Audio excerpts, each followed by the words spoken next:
Okay, so first off, yes, this is beta footage. We're using a collaboration of footage I have from beta to go over basically the undead, like 1 to 15, to kind of, it's going to be from the caster perspective, but I'll also go over changes you're going to want to make to the route if you're a melee.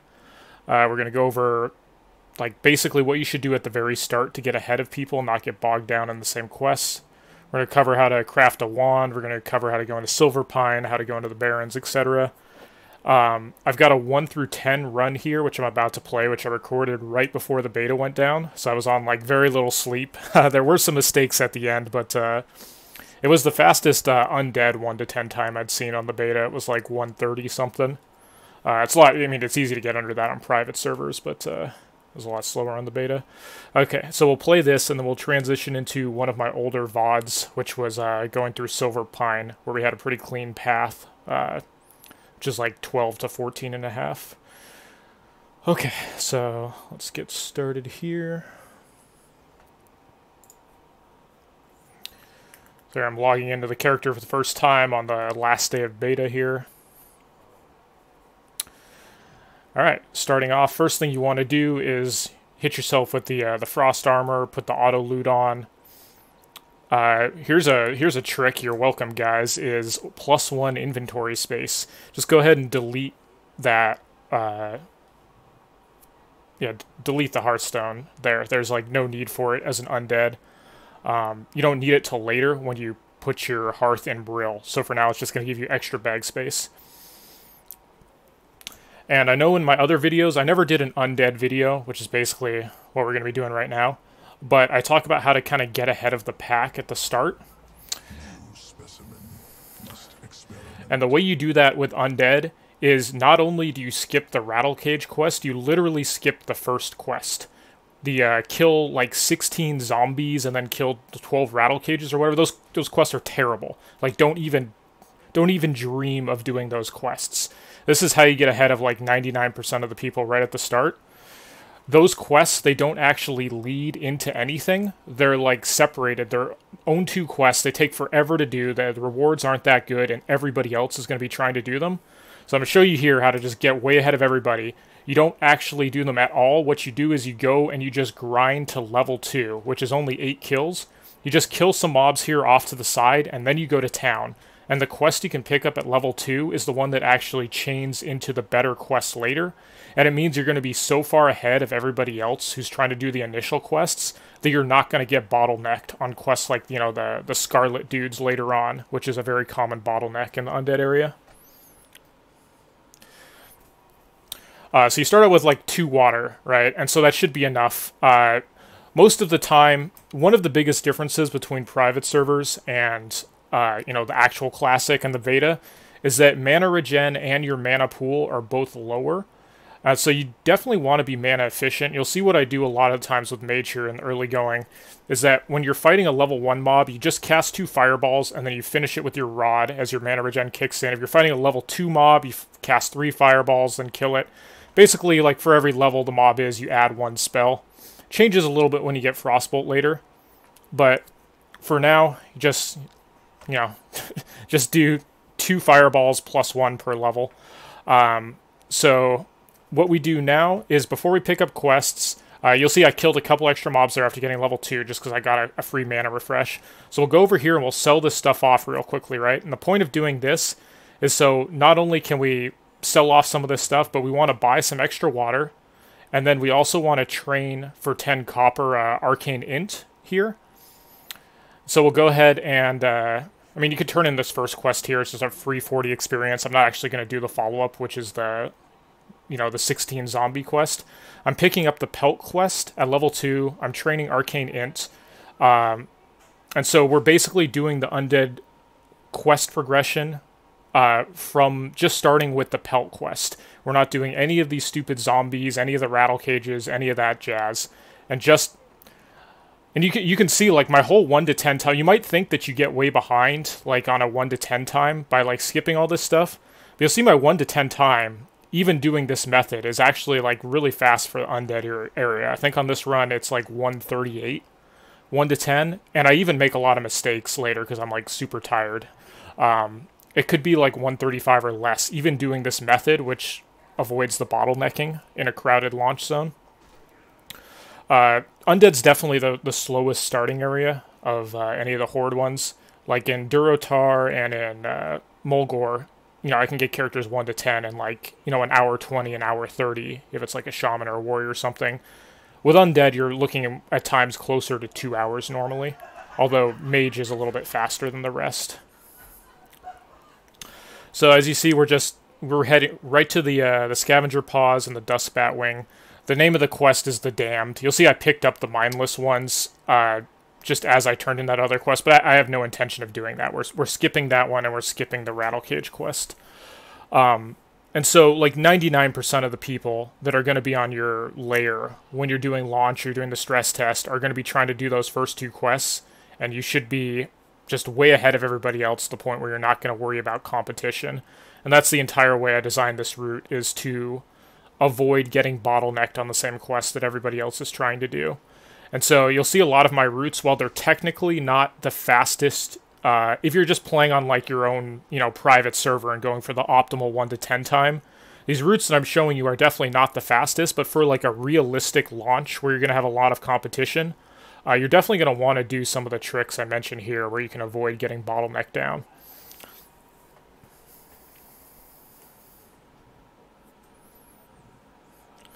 Yeah, I agree, Riley. Both the zombies and the rattle cages are super not worth it. Mainly because you have to kill so many of them for the undead starting zone.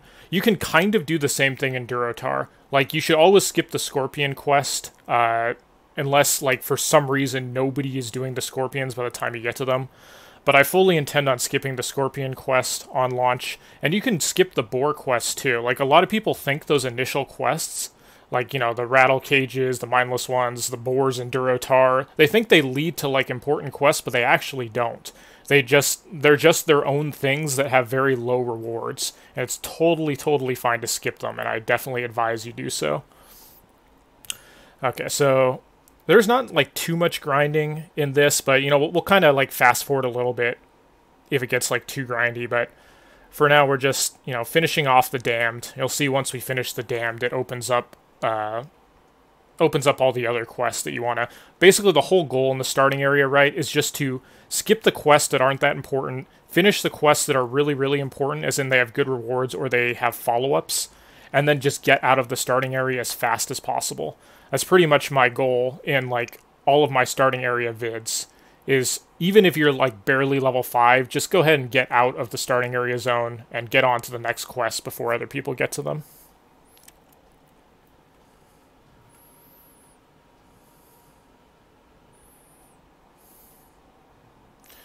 And we're continuing to do the, like, it's a level 2 mob there, so we're firing 3 fireballs. Just got a mana refresh, so blasting some more of these things.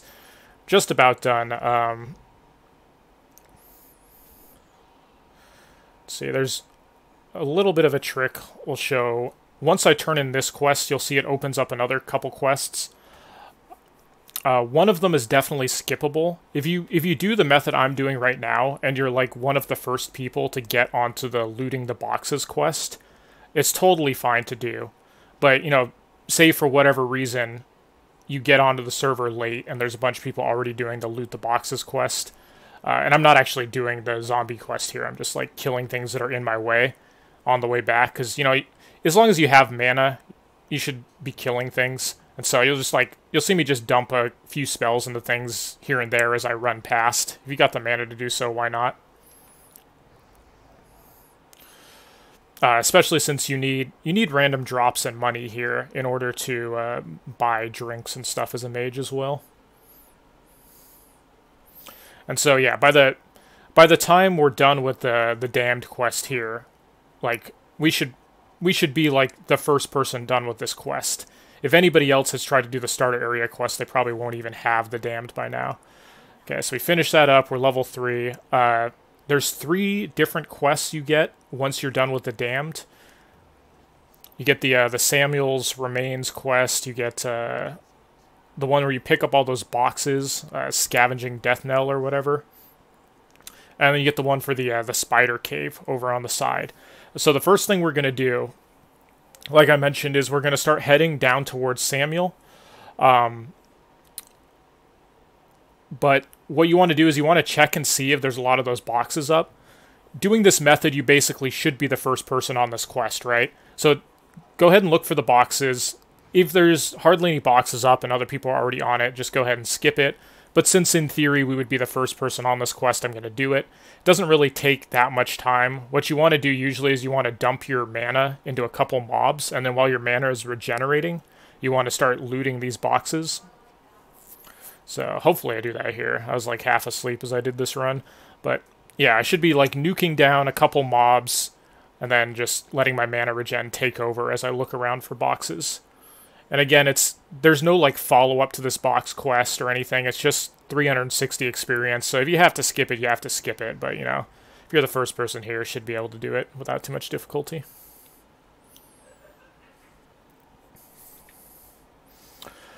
So if memory serves, what I do at this point in time is I'll do the box quest and I'll do the Samuel's Remains quest where you go fight that level 5 mob down there. He's not hard or anything, like any class could kill him at level 3. And you'll see me just kind of like killing mobs as I go on my way, and the reason I do that specifically here is I want to hit level 4 off of the turn-in from this Scavenging Death Knell quest, and off the turn-in from, you know, Samuel's Remains. Most classes, I mean, there's some exceptions, but most classes get a pretty good spell at level 4. So if you're doing this path, you can turn those in, you get level 4, you get a big power spike, and then you go off to the spider cave once you're 4 with that power spike. You know, technically, you can do the spider quest at level 3 if you need to. Like, no problem. It's just, it's a lot more efficient to do it at level 4 if you're able to. And so that's what I'm going for here. Are you going to use that add-on that supposedly loots faster than normal? If it's the Leatrix Plus add-on, I was using something like that during the beta, where the add-on Leatrix Plus is basically like Lazy Pig, that add-on. It has a lot of different functions. It has like the automatic quest turn-ins, etc. And one of the functions was like an auto-loot thing. To me, it didn't really seem to make that much difference, though. Like, it might have been a little bit faster, but it was hard to even tell. So, I mean, I guess I'll try doing that. Was there a different add-on you were talking about? Because I never used... I tried a couple different auto-loot add-ons, and neither of them seemed to, like, make a huge difference. It was still really slow.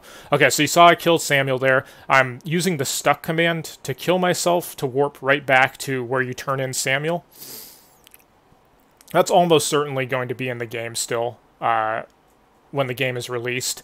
You just use the unstuck command, it warps you to the nearest graveyard. So it saves me a little bit of a walk back. It's not that big a deal right there. It only saved like half a minute at most by doing that. It's just small. In the first like half an hour, you want to get as far ahead of people as possible, so little things like that are a big deal. Using that trick to get out of the spider caves is a big deal, though, because the walk back from deep in the spider caves is really, really long. And if you hearth back, it puts you right where you spawn, like deep in that cemetery. So either way, it's a huge walk back. And you'll notice that's one of the reasons why we destroyed our Hearthstone at the start, is that it's pointless to hearth in the undead starting area.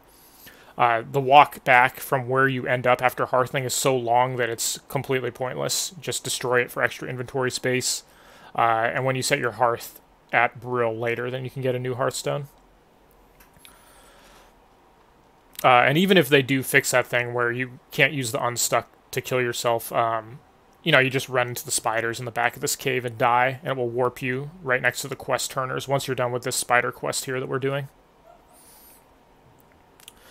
So again, at this point, we're way ahead of what other people should be in the quest chain.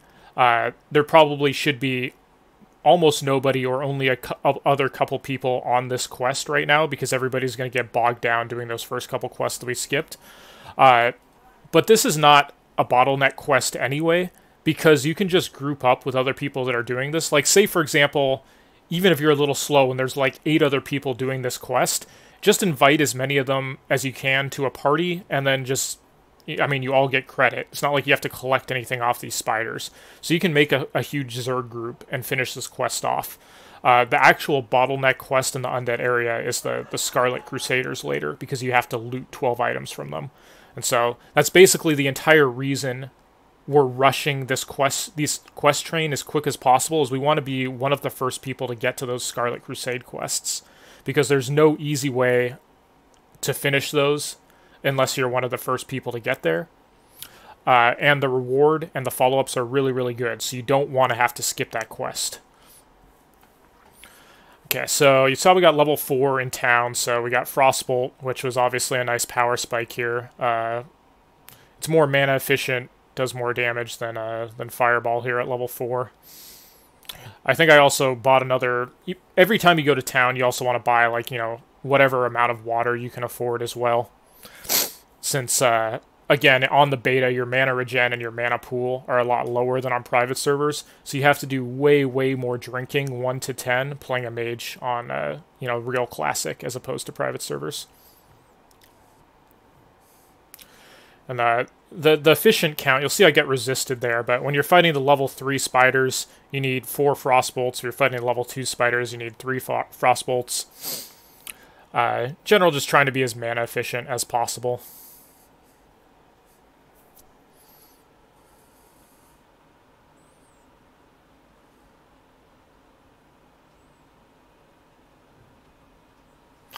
I think it might be a better idea to skip the Scarlet. So the reason I'm doing this quest progression is that I don't want to skip the Scarlet. Like, the reward for it is good, and it gives follow-ups which give more experience. See, there's 2 follow-up quests which both give experience and money, I think. After you loot those 12 things from the Scarlet Crusaders, you get that quest where you just have to kill that one dude. And then you get a quest from there where you have to go to Brill. And those are both really, really valuable. So you don't want to have to skip them. But if you follow this quest progression I'm showing you here, it's like almost guaranteed that you will be the first or one of the first people on that quest. So it should not be nearly as crowded as it is otherwise. You know, if you get onto launch like 10 minutes late, you know, then like no matter what route you're gonna use, you're not going to be the first person there, right? So, like, for whatever reason, if you start Classic late, by the time you get there, if there's like 10 people camping the Scarlet Crusaders, and you need to get 12 drops from them, yeah, like, go ahead and skip that quest, because it's going to take you like an hour to finish it. But ideally, assuming you get online at the same time as everyone else, that's the benefit of this quest progression, is you skip early quests that don't matter so that you can be the first person to the later quests that do matter.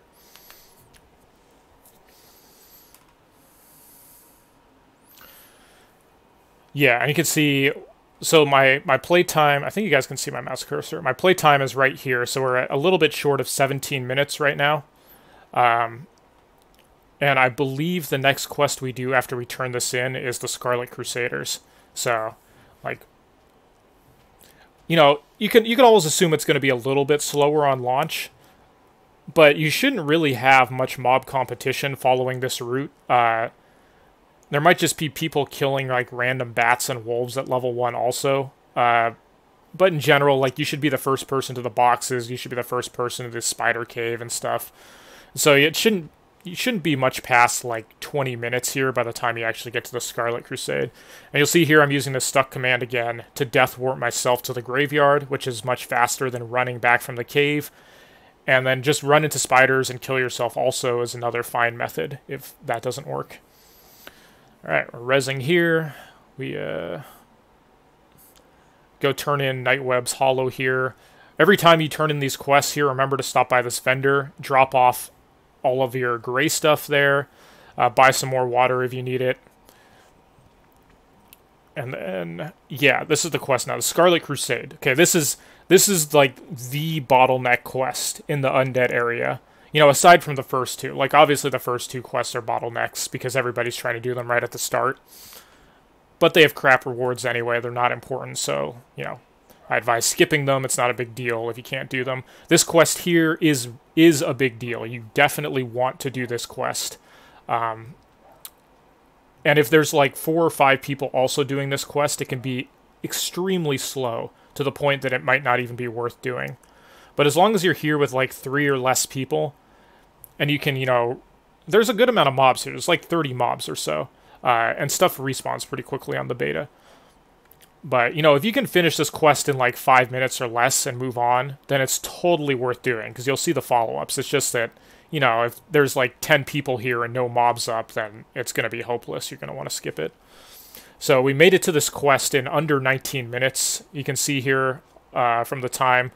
We're close to level 5, so we're still at a good level to... Most people, by the time they get to this quest, are actually level 5, because I've done all the early quests and stuff. I actually prefer being level 4 also, because you have to kill all these level 3 dudes, and you get a lot more experience if you're level 4. Like, you don't need to over-level yourself in these starting areas.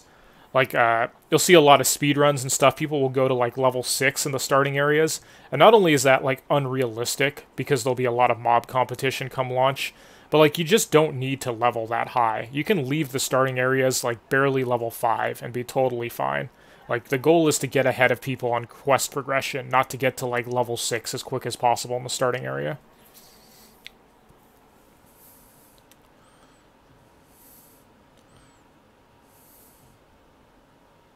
Yeah, I mean, it's definitely possible that people will mob grind here. You know, the thing about that is it's impossible for us to know how crowded each layer will be. So, like, if you were doing a private server launch where there was, like, 3,000 people in the undead area at the start, yeah, of course there would be people over here killing these mobs, because people just kill whatever mobs are up. But if they're layering it and there's only, like, a couple hundred people in the starting area, then you're probably going to be, like, one of the only people doing this quest, right? And I would just play it by ear. Like, you definitely want to try to complete this quest. If you get over here at, you know, 18, 19 minutes in, like I said, and there's none of these mobs up and a bunch of people waiting for them, then, you know, just go ahead and skip it. But I do think with the layering system and the fact that you should be the first person or one of the first people on this quest, that you are going to be able to finish it in a timely enough manner that it will be worth doing. And if not, just make that adjustment and skip the quest. Okay, where is...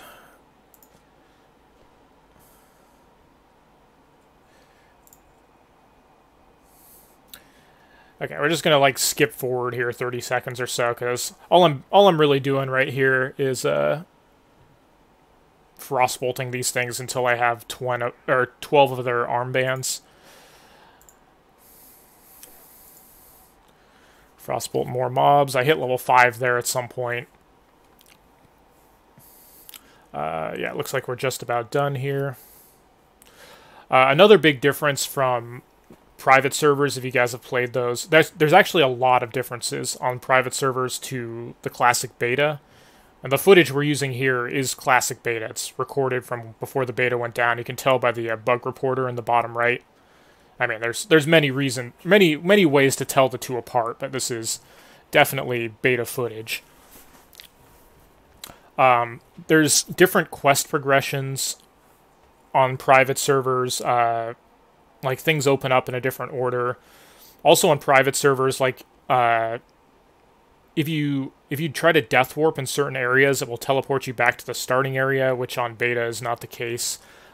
I'll get into those more as we come to them. But, so we're just finishing this up here. I'm going to try to finish this last quest, and then we're just getting out of the undead area as quick as possible. So we're going to be, like, basically by the time we're done with all the undead quests that we want to do, well, it'll be, like, 25 minutes in. Let's go ahead and fast forward this. Okay, so we just turned that quest in, and then the follow-up is just to kill this one dude here. And like I was saying, the biggest difference between private servers and the beta is that these named mobs, the dude we just killed, they respawn in 1 minute or less on the beta. They're not like huge bottlenecks in the way that those type of things are on private servers where they have 5-minute respawns. In general, things respawn pretty quickly on, at least on the beta, and they might respawn even faster come launch if they decide to put like dynamic respawning in on top of that. But like the maximum respawn time is going to be 1 minute on those quest mobs. So you can, like, even if that guy is dead when you get over there, you can just form a party with other people that are waiting and then just grab the next spawn. You're not going to have to wait like 5 minutes. You have to wait like, 30 seconds or something probably. Okay, so we finished that quest. It gave us a staff, which was a weapon upgrade, let us finish off mobs at low health a little easier. And so that quest was really easy and fast to finish. It gave us a good amount of experience, as you can see there. 675 experience and a weapon. It only took like a minute to complete. So that's one of the reasons why you definitely want to try to finish that Scarlet Crusader quest, is that this quest is really easy and super valuable. And then the follow-up to this quest is just to go to Brill, and you get a bunch more experience and some free money. And so doing that Scarlet Crusade quest where you get the 12 armbands, it basically opens up almost like it's over 1,000 worth of free experience, a weapon, and some money for basically doing nothing.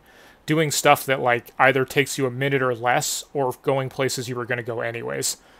So really, really important to try to finish that quest if you can.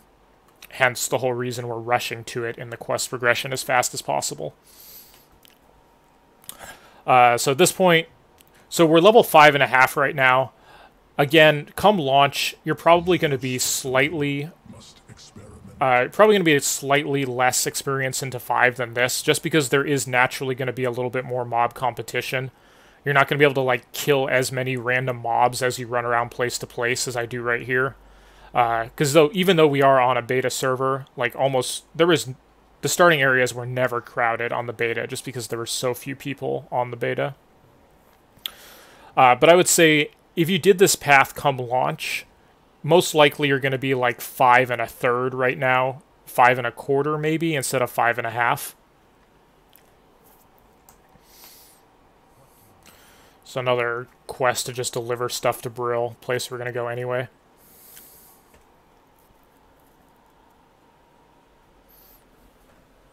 Yeah, man. No, Psalm that was amazing. I'm surprised it took Psalm as long as it did to blow up, because not only was he super good at HOTS, but he was always like a top player in Overwatch and like CS:GO and stuff. Like I thought he'd be dominating Fortnite like a year ago or something.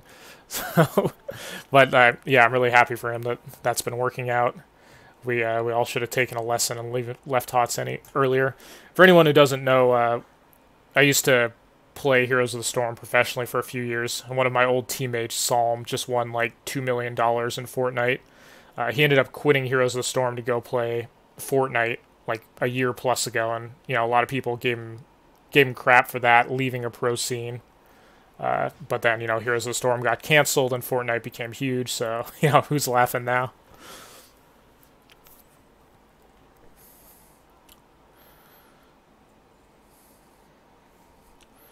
But fortunately, Heroes of the Storm is dead, so I have an excuse to play more classic WoW. All worked out.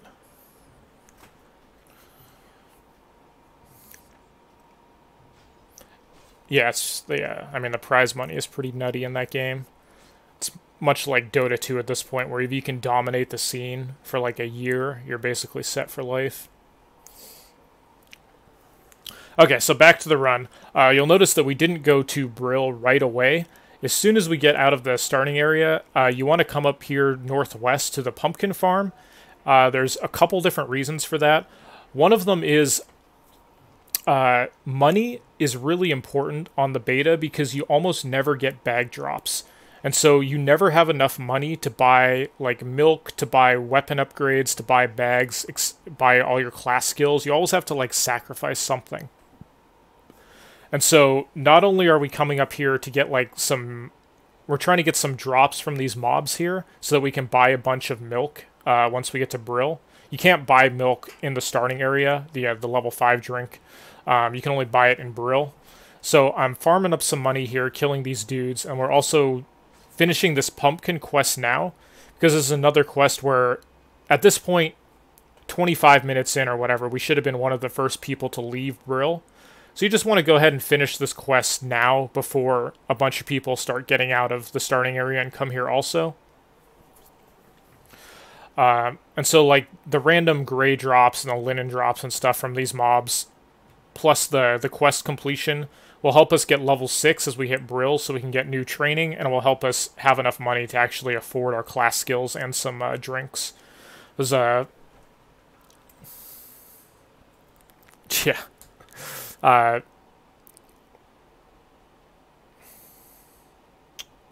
Oh yeah, so one of the biggest things you need to do if you're trying to level quickly as a mage is not actually use your class skill for drinks on certain level ranges, because you can train conjure water, but the water it gives you is only the level 1 water until you get to level 10. So between level 5 and 10, you should buy vendor drinks. You should buy the milk. It's way more efficient than using the level 1 water. Especially since, as we mentioned, your mana regen and mana pools are lower on classic beta than they are on private servers, so it's a pretty big deal. Between 10 and 15, the mage conjured water is the same as the vendor water you can buy, and then once you reach 15, the vendor water is better again from 15 to 20. So between 5 and 10 and 15 and 20, you want to be buying water from the vendors, even though you're a mage, rather than creating your own.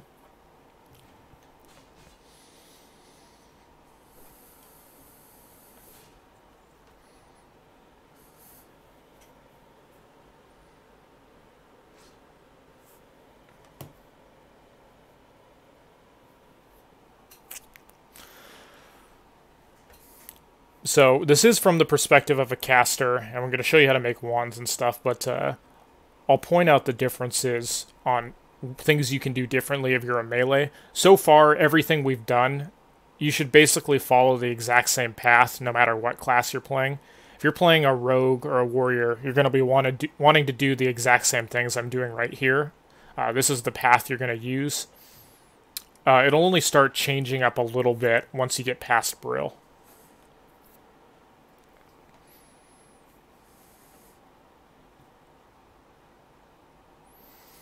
You may also notice that I'm trying to target the level 5 mobs the highest.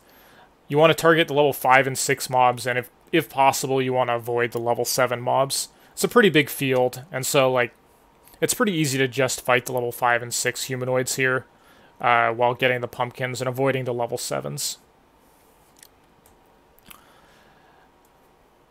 Okay, so we finished the pumpkin quest. I'll probably just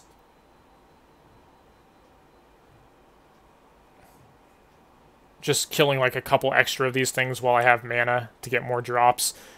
And then I'm using this trick again to warp myself over to Brill. This is one of the big differences from private servers, is that if you try to death warp here on a private server, it'll put you back in the undead starting area. But on the real version of Classic, it doesn't do that. It will warp you all the way over to Brill. So we just saved ourselves like a 4-minute walk or something by doing that. Like it's a pretty big time saver.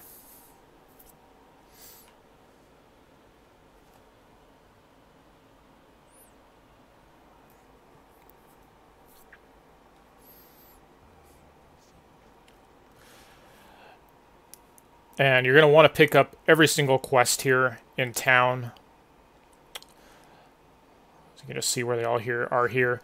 So I used to hold on to this pumpkin quest, but now that I'm doing this new route where I skip quests at the beginning, I just go ahead and turn it in there. Also because come the actual launch, I think it's most likely I'd have a few bars less experience following this route. So I kind of would need both of those turn-ins to get me to level 6. So you turn those in, we're just wandering around here picking up every quest in Brill, and then we're going to go to the mage trainer, and we're going to train our skills in the inn. We're going to set our hearth there so we can get a new hearthstone. You'll notice I still don't have a hearthstone here because I wanted the extra inventory space. And then I'm just selling all my extra stuff so that I can buy as much milk as possible.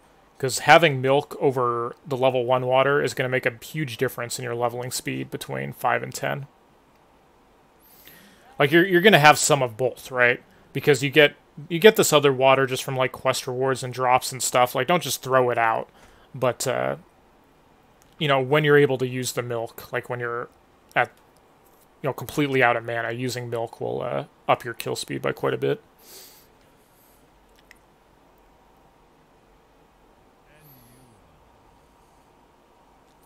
You'll see I don't train conjure food or conjure water there.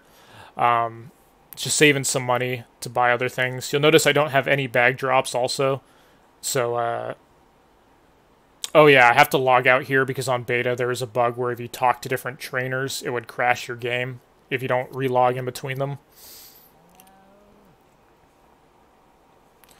So here I am buying a ton of milk. Pretty much as I can afford, and then we're going to go out and start doing some quests.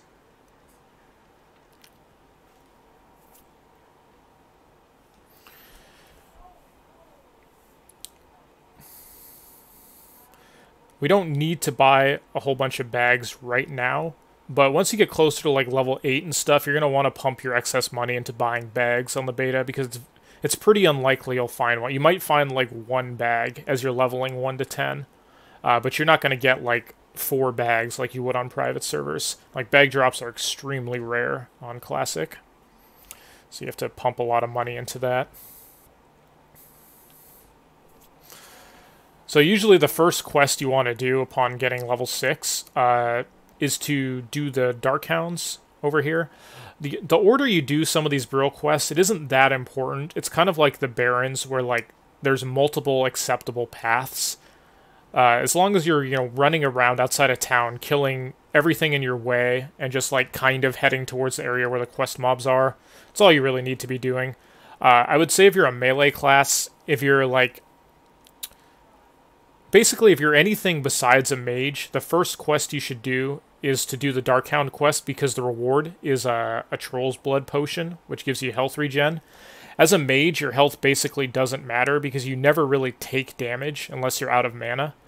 You take like a really insignificant amount of damage, so the health regen doesn't matter all that much. It's still nice to have the Troll's Blood potion, but for all the other classes, the health regen does matter quite a bit, so you want to do that Darkhound quest as quick as possible.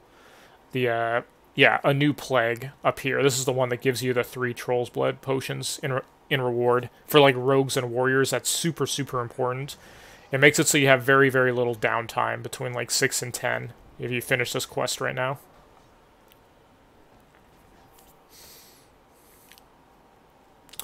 So another trick you can do is you can use this guard here to help you kill all these mobs around here. It does take away from your experience, and you have to do at least half the damage to the mobs. But assuming we were on a server that has a lot of competition, if other people were trying to run around and kill these mobs, if you wanted to kill them before other people could, then like using this guard to help you get kills is totally fine. You're still going to get the drops from these mobs, you're just not going to get as much experience if you have this guard here help you out.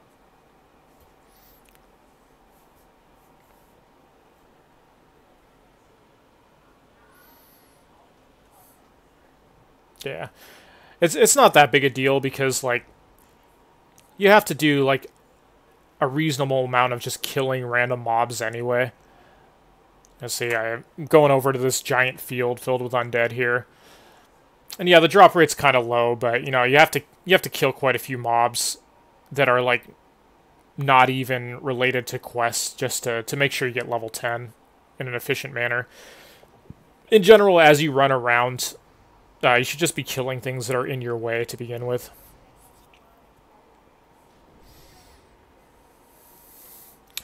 Okay, so let's fast forward a bit. I'm pretty sure I'm just grinding mobs here for like a few minutes, to finish a Putrid Task quest and get some experience and stuff. I believe when we're done with this quest here, then we start looking for Gordo, the abomination that paths along this road here.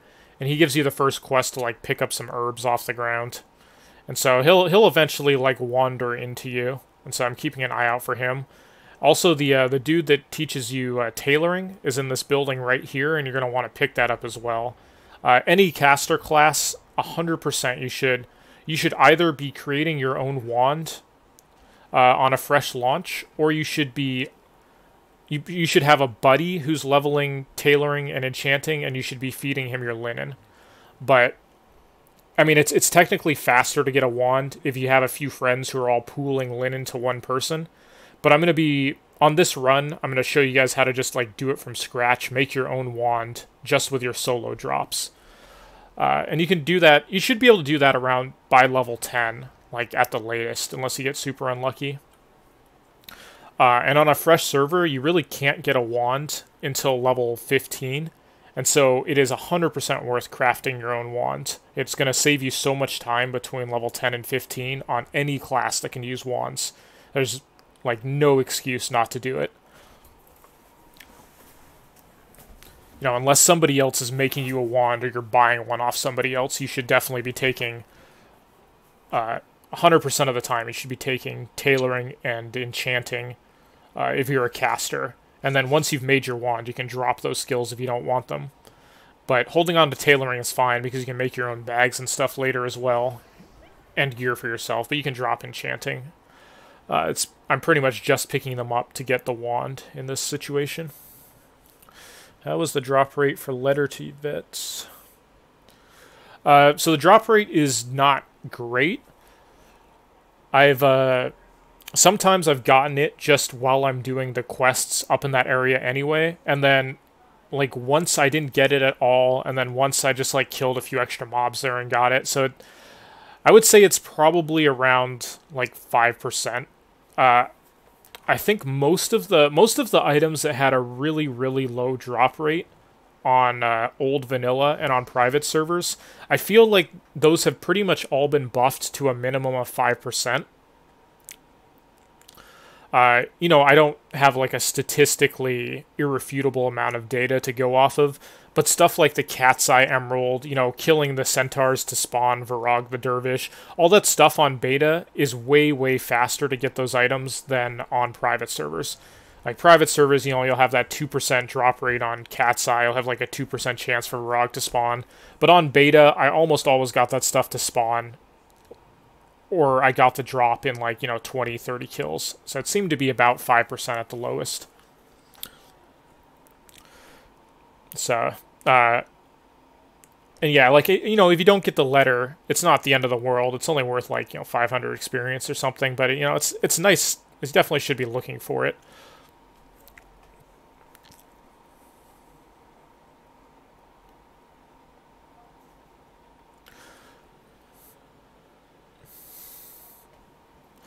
But yeah, I was just referring to quest items. But I know a lot of people, if you're doing routes on private servers, like, and you're getting to the Barrens, anyone who's like skipping Cat's Eye Emerald and Varag the Dervish because they're like, oh, these drop rates are crap on private servers, you should probably do them on Classic launch. Like the drops are, or the spawn rates and the drop rates are much, much better on Classic.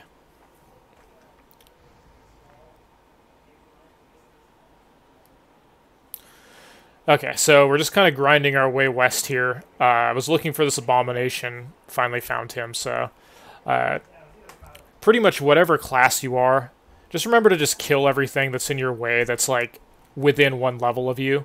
Like the best mobs to kill are equal to your level, the second best are one level under you, and then the third best are one level above you.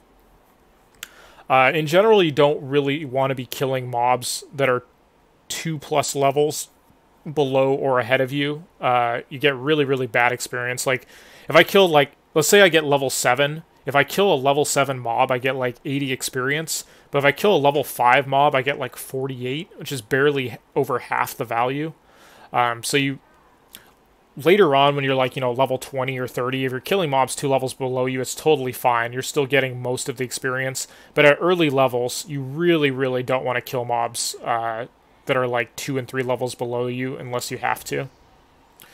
I do make some mistakes later on where I do end up having to kill mobs that are quite a bit below me, mostly because I made a bit of a routing error later, which I'll explain when I get to it, because I was super tired. I was recording this like right before the beta went down.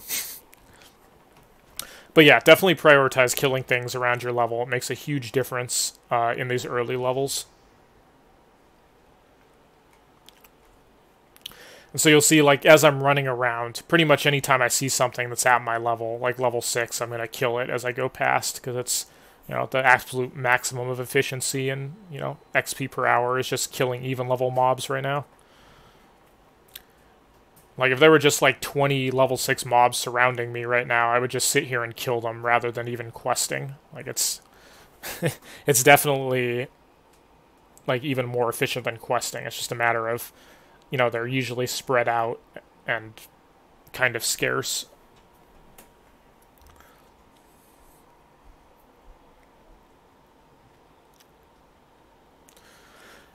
Okay, so we're just collecting the gloomweed here. I'll fast forward a little bit. I've finished these quests here. I'm basically just getting one more weed and then we'll be turning some of the stuff in. Just continuing to kill all the close level mobs around me. Okay, so just about 7 now. I'm running into this graveyard to turn in the weed quest. The follow-up to the quest is another one where you just collect weed off the ground up north of town.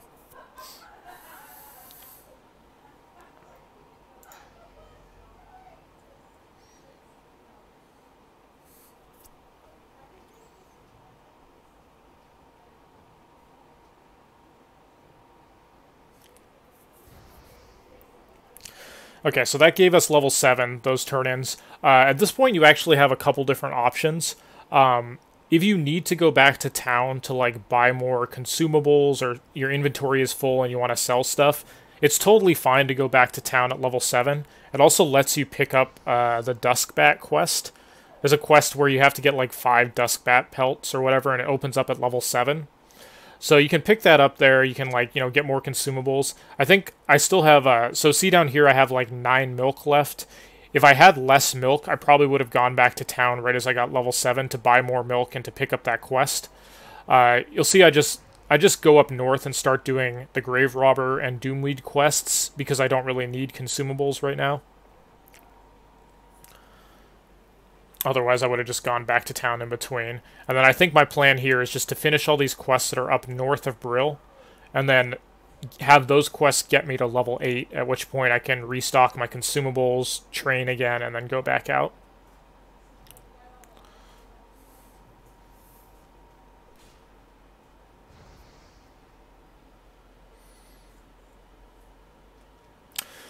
Is it hard to make a wand in Durotar? Yeah, it's a little more annoying to make a wand in Durotar than, you know, in the Undead area, just because you actually have to go all the way to Orgrimmar, which is kind of out of the way. Whereas here, you just have to, you know, go to Brill and go to that little hut, which are places you're basically going anyway between level 1 and 10. So it's, I wouldn't say it's harder, it's just more time-consuming because you have to travel further. You know, still 100% worth doing on any class that can use a wand. I definitely recommend, like, the ideal way to do it is if you have any friends who are playing the game, any guildies or any friends who are also playing casters in the same starting area as you come launch, just make a little bit of a linen mafia where, like, however many, you say you have 2 friends or 4 friends that are all playing casters in the same area, just channel or pool all of your linen to one person and have them level it as quick as possible, and then just make wands for everybody. And then you can actually continue pooling to that same person and have them make bags for everybody as well once they get a little bit later. And that's definitely the most efficient way to do it. But even if you have to do it solo, which I do here in this video, it's still totally fine. It's just faster. You can get your wands maybe like level 8 or 9 or something, or even maybe earlier, instead of level 10 or 11, if you do it that way. You can see I'm dealing with the real pain of Classic, which is no bag space. I definitely recommend you get an add-on called Vendor Price. It will let you know how much stuff sells for. You can see like the value of the items in my inventory here, because pretty often you won't have any extra bag drops, and you'll just constantly have to throw stuff out of your bags because it will get clogged up. And so you just try to hold on to the most valuable stuff and vendor it once you get back. And I'm pretty sure you'll see me like spend some of my money on bags from vendors, just because you pretty much need to have more bag space as you get to the later quests in the Undead area. There's a lot of quests where you have to like pick up people's heads or like random bones and stuff from you know, from Undead you kill, and if you don't have extra bags at that point, you're gonna be completely screwed on bag space and not be able to pick up hardly anything. You'll see, before I go over to the northwest area where you do all those quests up at the mill where you kill all those undead, you should ideally have 3 bags by then. Otherwise, it's going to be really difficult to do all those pickup quests. Yeah, no, there's exactly, Riley. There's some of those quests just like completely destroy your inventory space. It's also the same in the Mulgore area. There's some quests in the Mulgore area that just absolutely destroy your bag space. And so you pretty much need to spend some of your money on buying an extra bag. And sometimes you're going to have to skip quest skills. Like on my Shaman 1 to 10, I skip a ton of Shaman class skills in order to like buy weapons or buy bags and stuff. Because it's actually more important than having all the skills. And you just buy the skills later once you have the money. But having extra bags, it helps you get money too, because you can hold on to more items to vendor. It's just kind of an investment. You have to skip things early on to get more bags, but it pays off in the long run. Okay, so right here is one of the first kind of differences I might make between casters and melees. So I'm doing all these quests up here, and then there's a quest for Magadai, which is like a level 10 gnoll. He's right to the left of me, or directly to the left of me, I should say, in that little hut. And as a caster, it's pretty easy to fight that guy at level 7. It's not that big a deal. For melees, it's pretty tough, though. Like, you can do it if you have one person with you, or if you have, like, a potion or something, you could probably do it. But in general, as a melee, you should probably wait till level 8 in order to fight Magadai. Once you have, like, evasion as a rogue, especially if you have evasion and a potion, you can easily kill him at level 8 as a rogue. And if you're a warrior, if you're level 8, you have a potion, and you just store up a bunch of rage before you fight him and just spam Heroic Strike, you can easily kill him at level 8 also. But level 7 is a little bit challenging. So you might want to, if you are a melee class, you might not want to do this this Rot Eye dude up here until you're level 8.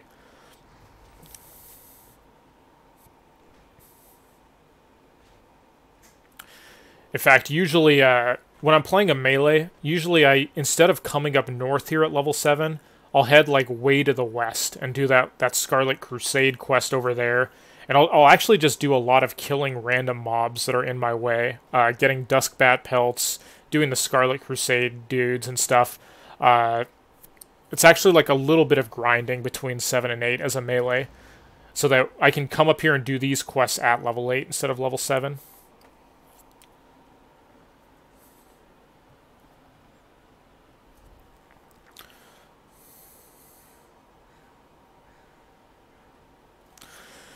Okay, so I can't remember exactly how this goes, but I don't seem to recall this guy being too difficult for casters at level 7. I'm pretty sure he's immune to fear, though, so like for warlocks, there's that. But yeah, if we just nuke him down, absolutely no problem. To just destroy my Hearthstone again to make more room. Okay, so we got the paw. I destroyed my Hearthstone. I'm just death warping back because you don't have to do this, but technically it's a little bit faster because the spot where you have to turn in all those the doom weeds you picked up is like right here in the graveyard.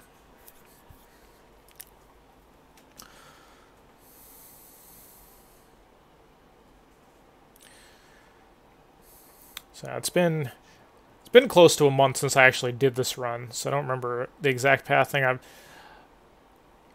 don't think all these turn-ins get me close to 8, but not exactly 8, I think. I think the goal here is to get to about 8 off of all these turn-ins. I might have to go grind a few mobs after I turn all this stuff in. But yeah, you want to, if you're a caster, you want to go north there at level 7, do all those quests up there, maybe kill a few extra mobs, just to make it so you can get level 8 off these turn-ins. Maybe I actually did calculate this right where I do get level 8, let's see.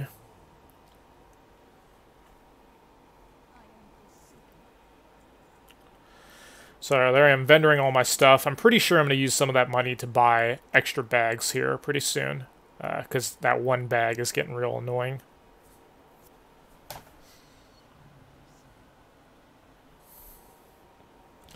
Oh wait, I did calculate it right. Oh my god. Okay, so that got me to exactly level 8 off of all those turn-ins. And I pretty much did like no grinding between... I just hit level 7, went up north for all those quests, did them real quick, turned them in, and it was like the quickest level. What was that level, like 10 minutes or something? Like, super fast. Okay, so we're buying some... Okay, I spend 10 gold on, or 10 silver on bags there, just because bag space is so important for the upcoming quests. Let me look at chat here for a sec. Hear whispers from other mage speedrunners that AoE grinding is quite scuffed, longer mob respawns, leeway, etc. Yeah, so I don't play... I played mage to 20 on the beta, but I'm not a mage player. I'm like a hunter main, and then rogue warrior are my primary classes after that. I know how to play like every class a little bit, like 1 to 20. I'm pretty comfortable with them. I'm not a mage AoE grinding god or anything, but from people who are, I also heard the same things where it's much, much slower on Classic. But the thing is, if you're comparing private server speeds, every class is going to be way slower on Classic. The only exception being is that melee classes are a lot faster 1 to 10 on Classic, on real Classic, than on private servers. But hunters and mages, even though they're still like, you know, the fastest leveling classes on Classic beta, they're much slower than on private servers, and there's a few different reasons for that. So just overall, warlocks too, actually. So overall, the things that hit classes and make them level slower is that pets do way less damage. What happened there at the vendor? Oh, I don't know. I wasn't watching. Pets do way less damage. So hunters and warlocks, your pets hit. They don't hit as hard, and they also don't provide as much threat, so they lose aggro very, very easily. For mages, hunters, and warlocks, mana regen is about twice as slow on Classic as it is on private servers. On private servers, you gain mana back so quick, it's like actually insane. And on real Classic, it's like very, very slow. So you have to do a lot more drinking. You can't spam spells as much. And also your mana pool, I think, is smaller as well. And so those things make all those classes slower. And then in terms of AoE grinding, the things that make AoE grinding slower on Classic compared to private servers for mages is that, so not only do they have less mana and less mana regen, there's the leeway issue you talked about where they get meleeed from far away, so that it's a lot more dangerous as a mage with very little gear. You're more likely to die AoE grinding. You're going to have to like drink longer. You're going to have less mana. One of the biggest issues also is that mobs don't all respawn in the same time. It's not necessarily longer. Like, say, on private servers, you know, you say you kill 20 mobs at once as a mage. All of those mobs respawn at the exact same time on private servers, but that's not how real Classic works. Real Classic, you have, like, a range that mobs can respawn in. Like, all of those mobs may respawn between 5 and 7 minutes after they die, for example, and so they'll come back sporadically. So when you're AoE grinding as a mage, you basically have to wait for all of those mobs to respawn. They don't respawn together before you can do the next pull. So it's naturally going to be a little bit slower, a little bit more dangerous, but it's still really good. It's like Hunter and Mage grinding is really slow compared to private server Hunter and Mage grinding. Like on private servers, you can get to 60 in like 2.5 days. Like, you know, abusing the bad AI, killing mobs that give too much experience or have no armor or have bugged AI and stuff like that. That's what everybody does on private servers who races. They do almost no questing and they just grind on bugged mobs. And so compared to that, on Classic, it's really slow. But compared to all the other Classic classes, it's still a lot faster. Like, you're still going to be way ahead of everybody else when you're, you know, grinding on a Hunter, Mage, Warlock, etc., even though it's considerably faster than you may be used to, or slower than you may be used to from private servers.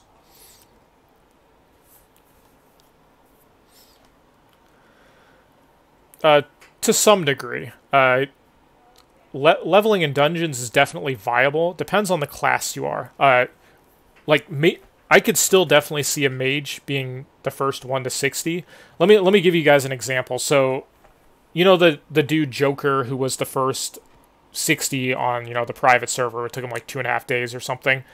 So he was talking a lot about how much slower AoE grinding on Classic was, but it was still like really fast comparison to other classes.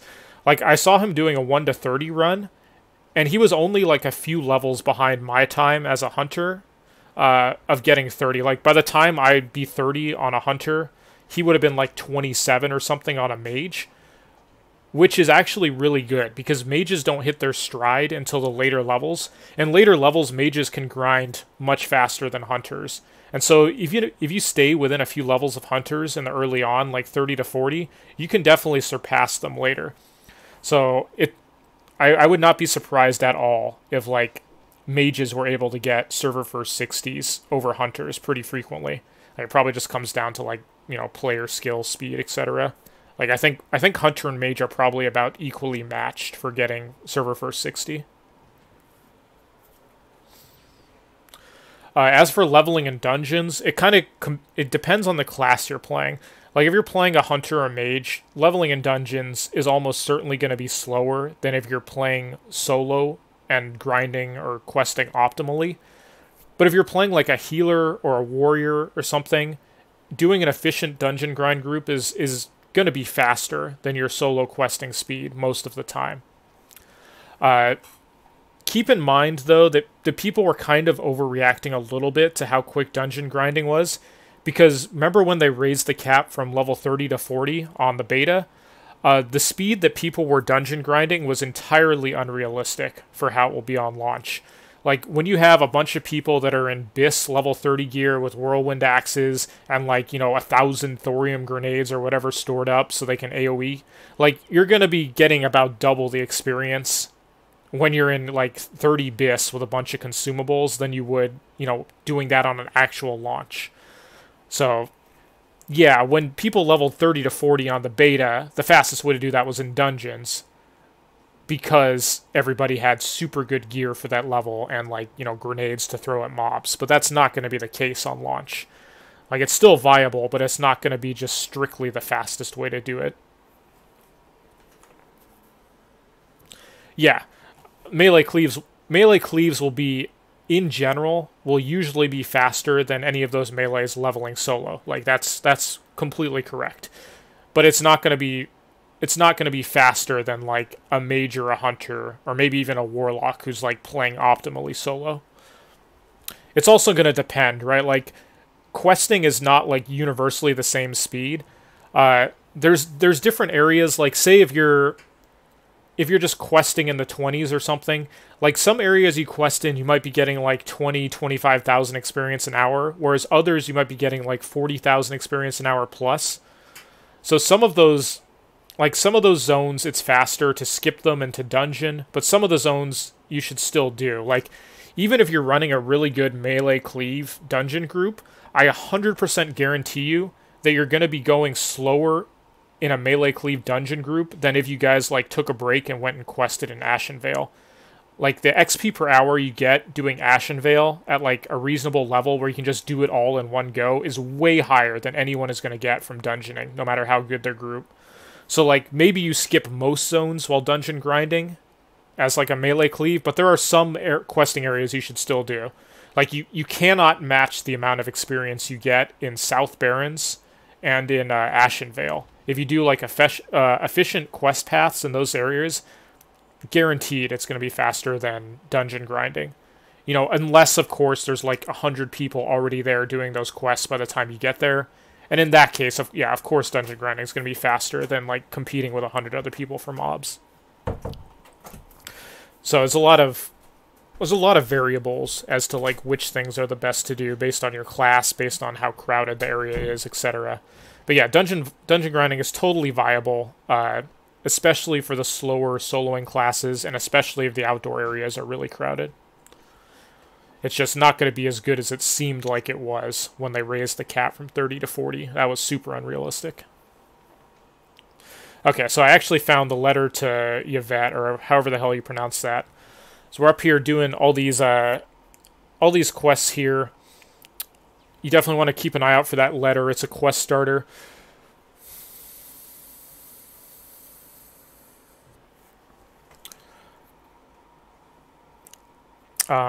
So this is another area where I recommend you do things differently. So here I actually make a mistake. You'll see I'm level 8 and I'm up here doing these quests. I'm like half asleep as I was recording this. I actually shouldn't be here on my mage until I'm closer to 9. Like, these quests up here should be the last things I do before I get level 10. But I do my route a little bit backwards here, where I do these quests up here, and then I go and I do the Scarlet Warriors over to the left and the Murlocs last, and the Duskbats over there first. I actually should do those quests first. I should do the Duskbat quest, I should do the Scarlet Warriors and the Murlocs, and then I should come up here and do these quests last. I'm just kind of cruising at this point. And if you're a melee, you're definitely not going to want to come here at level 8 as a melee. These mobs are really annoying. Like, they've got level 10 mobs that are hard to fight as a melee at level 8. And also the frost armor on these casters is really, really obnoxious for melees. You should not come up here until level 9 at minimum as a melee class.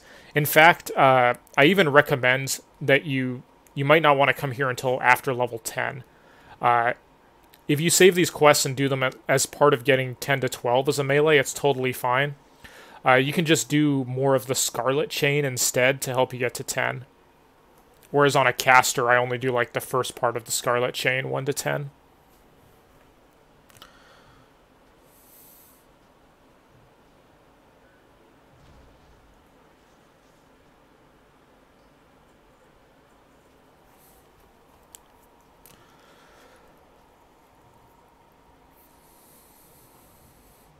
Yeah, it's hard to say how much dungeon grinding will change the meta. Like I said, definitely viable. The 100% optimal way to level, if you are one of those classes that isn't like a mage, warlock, hunter, would be a mix of dungeon grinding and only doing the most efficient quest zones.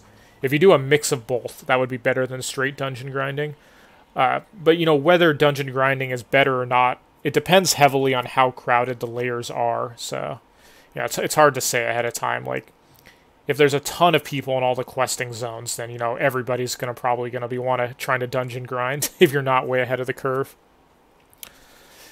It's definitely hard to predict just how crowded the outdoor areas will be. No one really knows how their layering system is gonna work come launch. You know, and Blizzard stuff, like, I love Blizzard games, but Blizzard systems tend to have a habit of working really badly when they're first introduced, and then they fix them and they work really well, like, you know, after a while. So I'm not sure what to expect about layering. I'm not sure if it's going to work super well at the start and the zones aren't going to be that crowded, or if it's just going to be a cluster and like everybody's disconnecting, warping between layers, and like it's way overcrowded. There's just really no way to know. So it's a little bit hard to predict, and it's definitely worth having like backup plans as to, you know, if you get to a certain zone or a certain quest and it's way too crowded, you're going to want to skip that instead of waiting for it, and just, you know, knowing what to do instead will definitely help you level faster overall.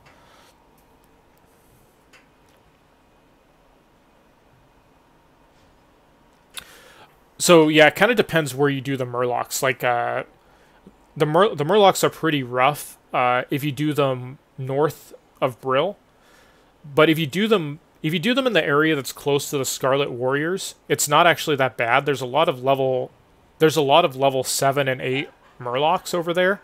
And if you pull the melees back, like, you know, obviously it's really, really bad if you fight the Murlocs right where they are and they run into another pack of 3, like, you're screwed, right? But if you just pull the level 7 and 8 ones, like, back a ways, you know, with Rogue you have throwing, so it's not that hard. With Warrior it's a little bit harder. It's not that bad as a melee. It's definitely not super easy, but yeah, like if I was a rogue, for example, doing this path, I would probably do the Murlocs at level 9 as one of the last things I did before I turned in all my quests for 10. Because you'll see from what I do here that all you have to do is get a little bit ways into level 9, and then you can turn in all these quests and just warp to 10. So I would finish the Murlocs at level 9 as a melee, and then I would save these quests I'm doing right now. I would save them till at least level 10, because I come back to Tristful, and I try to do most of 10 to 12 in Tristfell as well. I do like a mix of Silverpine and Tristful Glades, as you'll see once we get into Silverpine Forest. Like, for Undead, I definitely think it's worth doing Silverpine. Silverpine's very good till 14. You start running out of good quests a little bit of the ways into 14, where you probably want to transition over to the Barrens. But you can get like 2.5 levels out of Silverpine really, really quickly and efficiently if you have a good path, which fortunately I will be showing you guys.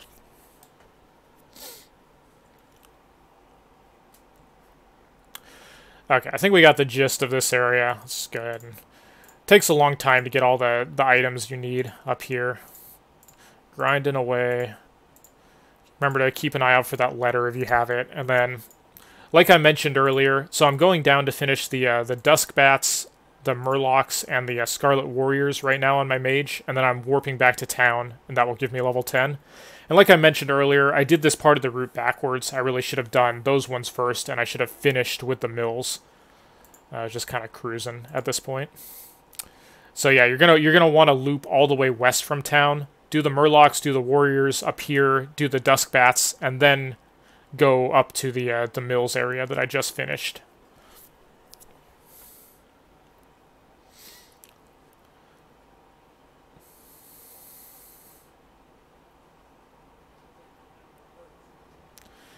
You see, I'm almost out of water at this point too. I just have like the level 1 waters left. But yeah, there's a lot of these like level 8 Murlocs and stuff that are wandering around. You can pull solo. There's more like up on this hill over here as well.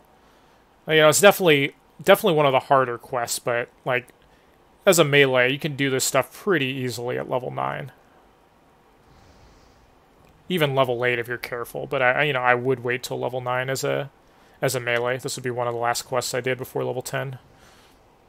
Plenty of level 7 and 8 Murlocs over here on the Whispering Shore. The ones north of Rothide, that named knoll, are a little bit harder.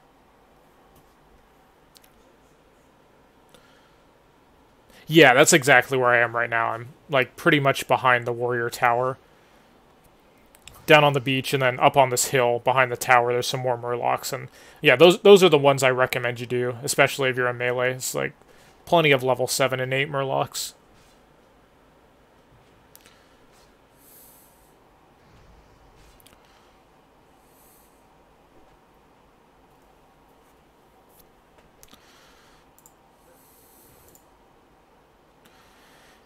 Again, here I am doing the Dustbat quest that I should have done at level 8 instead of level 9, but, you know, whatever. And then this warrior quest I also definitely should have done earlier at level 8 instead of level 9. Just kind of got that last part of my route backwards, so I was like half asleep. Basically was just trying to last minute record some footage for stuff like this right before the beta went down.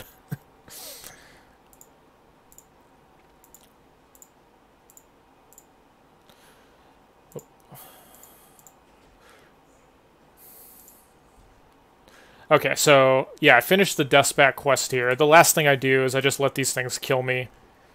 I'm, like, dying intentionally, so I get warped back to town.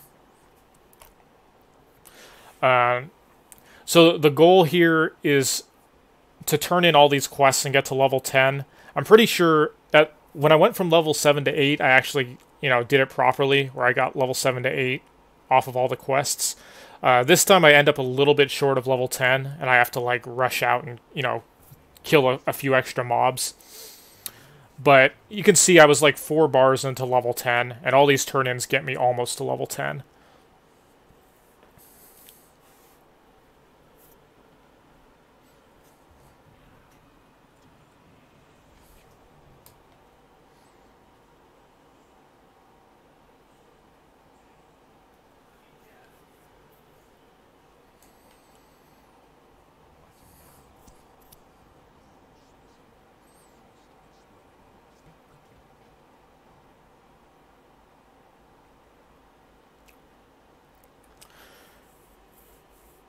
And then, a little bit after 10, I'm going to show you guys the whole process of creating your own wand.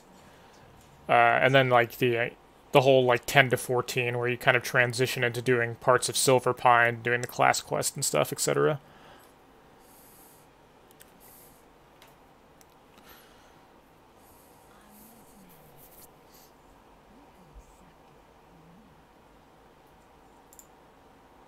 Okay, so I ended up slightly short of level 10, that you can see down here. I took this character over here to, like, pick up some quests from the Deathstalker, turn something in. I kill kill a couple mobs, and then I come back here, I turn in this quest. Okay, so that gave us level 10. You can see my time was it 139? Okay, so yeah, 139. Even though I did no, this is footage from beta. You can tell because the bug report thing in the bottom right. I recorded this right before the beta went down. Yeah, on private servers, 139 wouldn't be an amazing time. Like, as a mage, you can level in well under an hour and a half on private servers easily, because they have so much more mana regen and stuff.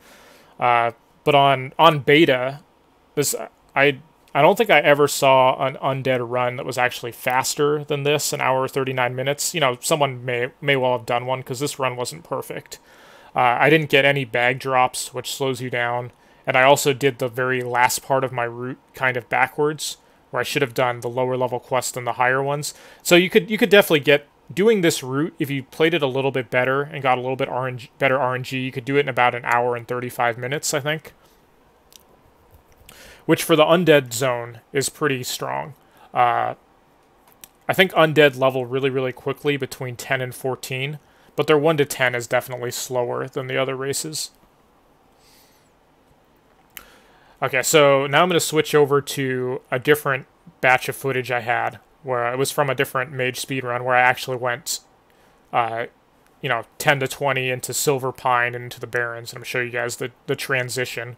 It pretty much starts from that run, right where this one left off, where I just hit level 10.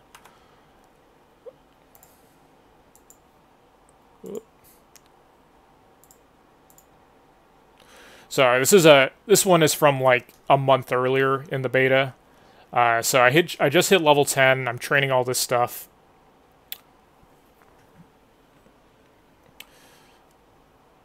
You'll notice the name of my character changed. I think my level 10 time on this particular run was like an hour 42 or something. So the last one I did was actually a little bit faster. But you're still gonna see like the 1 to 14 time doing this path I'm showing you guys is like really, really quick. I think it's like only slightly over 4 hours. Or it's like somewhere in the 4.5 hour mark. In fact, if you're trying to race to the first 15 on the stress test, I think actually the fastest class would be a mage. Like, you're probably most likely to hit the first 15 if you play a mage and you do pretty much the exact path I'm showing you here. Just play it a little bit cleaner.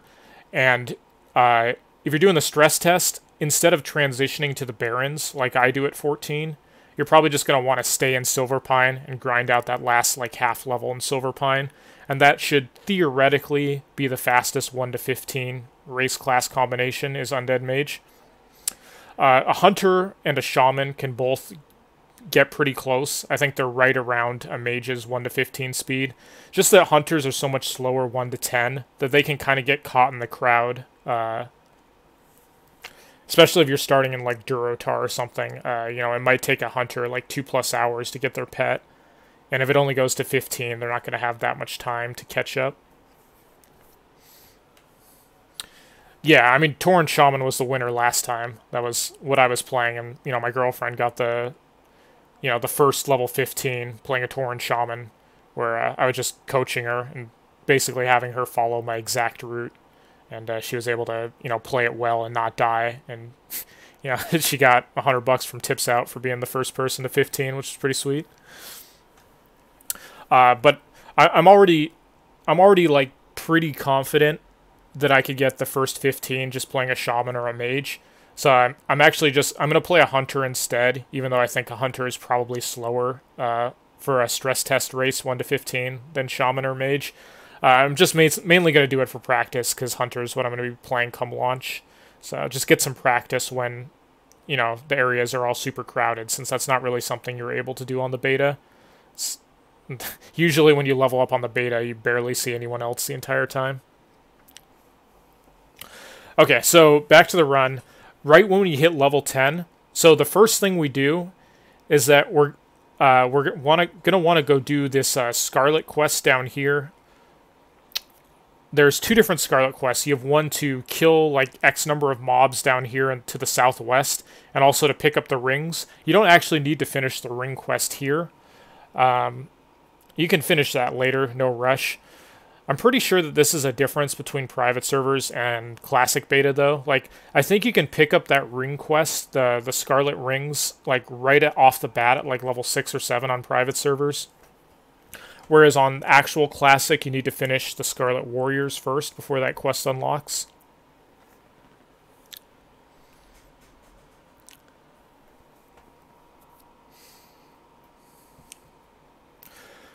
So what I'm doing right here is I'm finishing the Scarlet Crusade, but I'm also farming some linen. So the safest way to make your own wand is to get to like about 60 linen if you're doing it solo. You know, if you're pooling to one person, a few different people doing it, you can get them 60 linen really easily, so like level 7 or 8. But if you're doing this solo and you're just if you're following like a normal quest progression, you're going to hit 60 linen like a little bit into level 10 here. So I'm killing all these humanoids here, getting a few extra linen.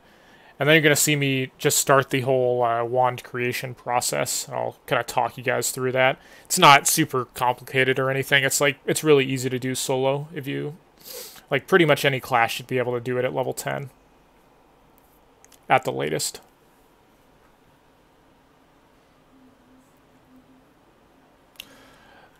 So, no, I don't. The problem for uploading videos is I don't have footage of, like, warrior specifically past level 10 because they shut down the beta so early. I had to switch to focusing on my real hunter route. I wasn't able to do that much stuff for other classes. But I'm gonna do a video that's just like this one for the Durotar and the Mulgore area, where I'm basically walk people through, you know, the best quest progression, the transition into Barrens, etc. That pretty much covers, you know, like 1 to 12, 1 to 15. And I'll do that in a way that, you know, if you're a warrior, you're going to have to make like a few changes for your class quest and stuff, but you should be able to follow it for the most part. But no, I just don't actually have the footage of like warrior 10 to 20 or anything. I didn't have the time to capture as much stuff as I wanted to since the beta. I mean, I was only on the beta. I got the beta in like June. I didn't get it until it had been out for like a month. And then, you know, it went down like 3 or 4 weeks later. So sadly, I didn't have as much time to get footage to make YouTube videos as I wanted to.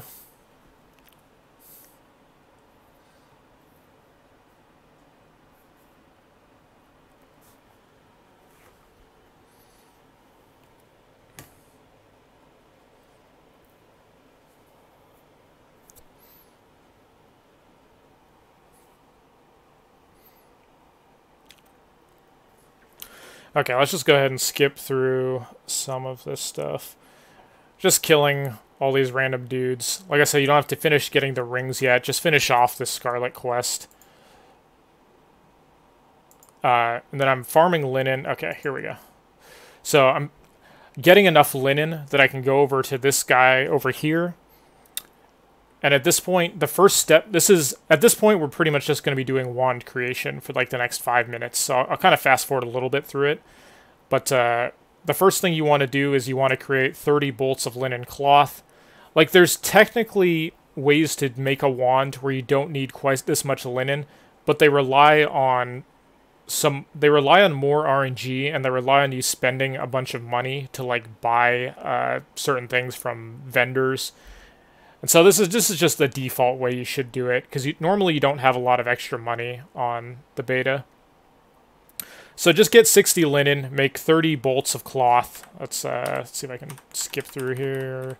Okay, so we made 30 bolts of cloth, bolts of linen cloth, got our tailoring up to 30. At this point we train the brown linen robe, which is a green cloth robe, and you make 10 of those. Let's see, I'm heading back to Brill now, because you have to do some stuff with enchanting as well. Let's fast forward. I turn in that Scarlet quest there and get the, you know, the follow-up as well, which we'll do. So I'm buying some stuff from the trade skill vendor here, so I can make 10 of those robes. Here we go. They take a while to craft, but again, like, even if you have to sink 10 minutes plus into making all this stuff, like, it's 100% worth it. Your kill and questing speed goes up so much, 10 to 15, if you take the time to make your own wand.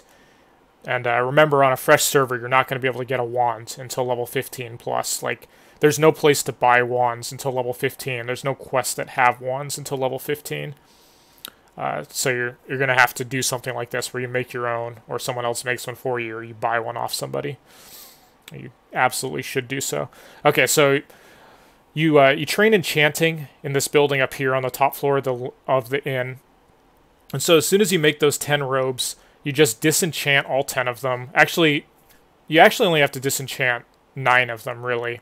And what you're trying to get is you need 2 lesser magic essences. So it's a little bit RNG based. It's technically possible that you don't get any. It's very unlikely, but technically possible you don't get any lesser magic essences, in which case you'll just have to keep making more robes as you get linen, and then disenchanting them, trying to get them. Or you can buy some lesser magic essence from vendors. There's one in Undercity and one in Silverpine that sell them that cost like 8 silver. So it'll cost you some money, but you can buy those. And so you need to get your enchanting to 10. So I disenchanted 9 of those robes. My enchanting is now 10. And then you make like an enchanting rod here. And this stuff is all just stuff you can buy from the vendor. You make an enchanting rod. You save one of those robes for yourself just to wear.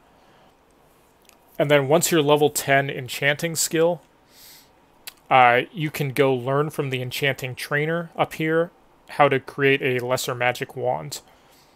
And so one of those lesser magic essences, you see, these are the ones you have to have at least 2 of. One of them went into making this runed copper rod, and the other one is going to go into making the lesser magic wand. So if you have extra magic essence, like I did here, you can actually make like extra wands, and you can like sell them or give them to your friends or whatever.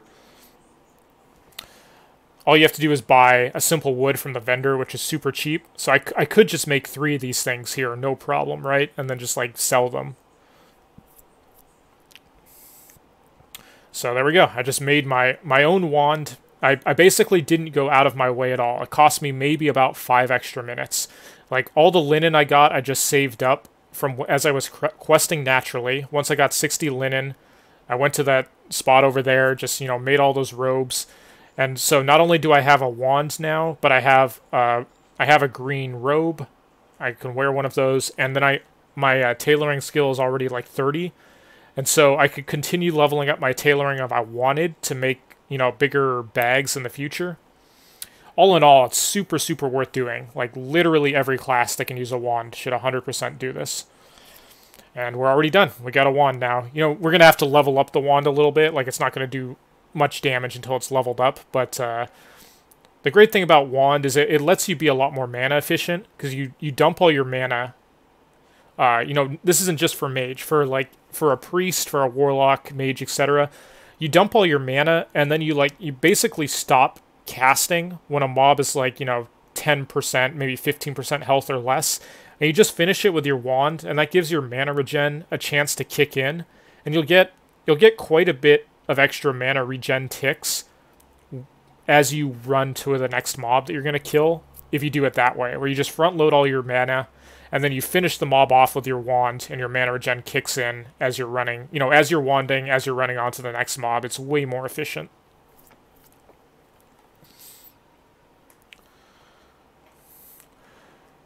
Okay, so at this point, we've got our wands now. We're partway into level 10. So I think I go down to Silverpine at this point, and I'll show you guys a little trick. Kind of, I do this in all of the starting zones. Like when I hit level 10, I'll go to the next area, and then I'll go back and I'll finish 10 to 12 mostly in the starting area. But the thing is, every race has a quest from their secondary town, like from Silverpine, from, you know, Crossroads, that tells you to take a flight master back to the main town, and it gives you a bunch of experience for doing that. And it saves you, not only does it save you a trip, like you'll notice I never run into the Undercity myself, because I'm just going to do that quest to take the Flight Master there later. So it gives you a bunch of free experience. It saves you some time from having to run into Orgrimmar or run into Undercity yourself. And overall, it's just like a lot more efficient and faster when you hit level 10. Even, you know, regardless if you're a Tauren, if you're undead, whatever, just go straight to Crossroads or go straight to Silverpine. Don't bother going to Orgrimmar or Undercity. Just, you know, accept that quest that flies you there anyway. And I'll show you guys that when we get to it. So I'm just running south right now into Silverpine. Most of Silverpine we're going to do between 12 and 14 and a half. I'm just doing a little bit of it right now, and I'm going to go get that flight quest that I was just talking about. I'm also leveling up my wand a bit as we go. And again, like, if you have full mana, there's no reason not to use it. Like, dump your mana, kill mobs as you travel. If, like, something's in your path and it's pretty close to your level, just kill it if you're full on mana, like, regardless of what class you are. The first thing we're doing is we're going to this escort over here. So we're heading down to the Silverpine town. But we can do this escort right here. It's like pretty much on the way. And one thing you'll notice is that before I start the escort, I'm kind of clearing out the wargs ahead of time. So it's a little bit easier to do the escort without getting overwhelmed. Our add-on's going to work on launch. I think the way that add-ons are going to work is that if it works on the stress test, it's going to work on launch. As far as I know, the stress test is like the real version of launch. So however your buttons and stuff are set up on the stress test, I think that's how launch is going to be, whereas beta doesn't carry over. You know, that could change, but that's what I think most people are going off of. So one thing in general about escort quests on, you know, real classic compared to private servers is that escorts are really wonky on the beta. A lot of times they ignore mobs and they just continue walking unless they're directly attacked. So it's actually better to let your escort get aggroed onto sometimes. I can't remember if I messed this one up or not, but like, basically, if you fight all the mobs, if you pull them off your escort before your escort gets attacked, it'll just, like, ignore you and let you fight 3 mobs and continue walking into the next mobs. I've definitely failed a lot of escorts on the beta because I'm, like, fighting 3 mobs and my escort just keeps on walking and runs into, like, 3 more. So you kind of have to, like, let them get attacked. Whereas on private servers, the escort will, like, always come help you out if you're fighting mobs next to them. You know, on the beta, they would just ignore it a lot of the time. So that's one thing to look out for come launch, is that the escort AI is really, really weird.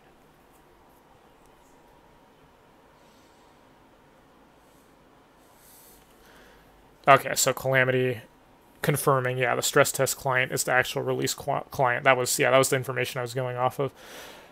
Okay, so fighting a couple of these wargs at once. I am level 10 here, so the fact that I'm fighting like a level 12 and stuff, a couple of them is, you know, it's a little bit iffy. They can kind of resist my spells. The first talent point you should take as a mage is the one in the arcane tree that I'm showing you right here, where it reduces your chance of fire and frost spells to get resisted by 2%. You should put 2 points into that right away, no matter what tree you're going into. Okay, so you'll notice my escort, even though I'm still fighting this dude, he's just like, F it, I'm done with this, and he just wanders off and leaves me behind. So I kind of have to kite the wolf into him so that he, like, starts helping again, otherwise he would have just run straight off into 2 more wolves. Like, their AI is really, really weird. A lot of times they'll just leave you behind and keep wandering. You'll notice that, like, these wolves are, like, right next to him, and they're not aggroing him. But if I walked past, if I followed the escort, they'd aggro onto me. So, like, I don't know. Like, I don't think it was like this on vanilla. But again, classic is not, you know, 100% recreation of vanilla. They gave up on no changes, like, long ago. So, you know, it's just get used to it, make adjustments. This is the way it's going to be, is that escorts and the monsters that are supposed to attack them, like, don't interact with each other very well. Another good example is, like, there's an escort in the Thousand Needles where the escort, much like many escort quests, like, 3 different mobs will spawn, and like they're supposed to all go attack the escort, but a lot of times the mobs just don't do anything. They just stand there and then despawn, and the escort keeps walking. Like, for some reason, I don't know, like escorts and mobs just like they like to ignore each other sometimes. Sometimes your escort will walk past 3 mobs and then walk into 3 more, whereas the first 3 will be on top of you. Okay, so we finished that escort, we turned it in, and you'll see I intentionally died in order to warp myself down to the town here, the Sepulchre. Doing that saves a good 3 minutes of travel. So we're picking up all the quests here in the Sepulchre. We're just like selling off all this random stuff here.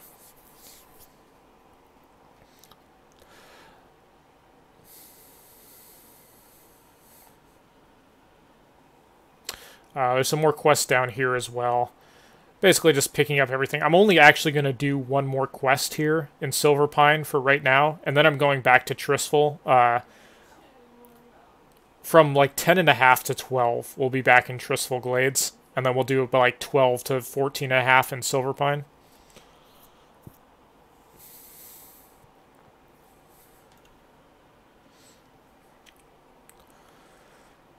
Picking up random quests, and then the flight quest I was talking about, I picked up. So it has you talk to this flight master, which flies you back to Undercity. You'll notice I never actually went to Undercity, so like it flies you there anyways. There's no need to go there ahead of time. The only quest I'm doing right now before I go back is this Prove Your Worth, where you kill 5 of these random like dudes outside of town. I remember being surprised because I got out here and somebody else was actually playing the beta and had actually killed some. I was always surprised when you actually saw other people on the beta, because like you could do a who, you know, you could basically search the beta and there would be like 12 people on under level 40, you know, actually out testing the content and stuff. For some reason they just didn't want to invite anybody to it. So we kill 5 of these things, really easy, even at level 10, like any class could do this. You don't really have to go too far out of town to do this. And this quest leads into a couple other ones later on, where if you do this quest here at level 10, it makes the rest of Silverpine flow a little bit easier, where you can do more quests more efficiently at the same time, you know, once you're 12, 13, etc., if you just do this quest right now. And it's easy enough that even though you're level 10, like, it's no big deal. It just take like a minute or 2 to run out here and kill these guys. Just kind of fast forward through this. Somebody else had killed them, so I had to look around for that 5th one. Okay, so we're done with that.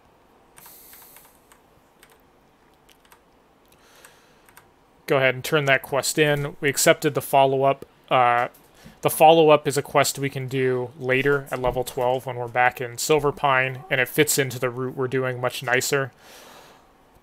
Okay, so here's the quest where it flies us back to the Undercity.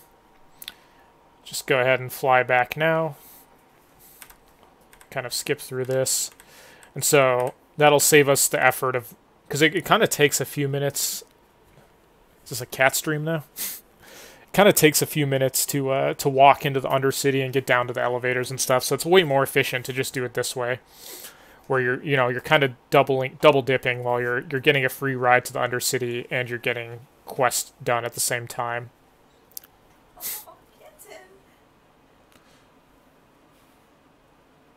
Yeah, I do the same thing.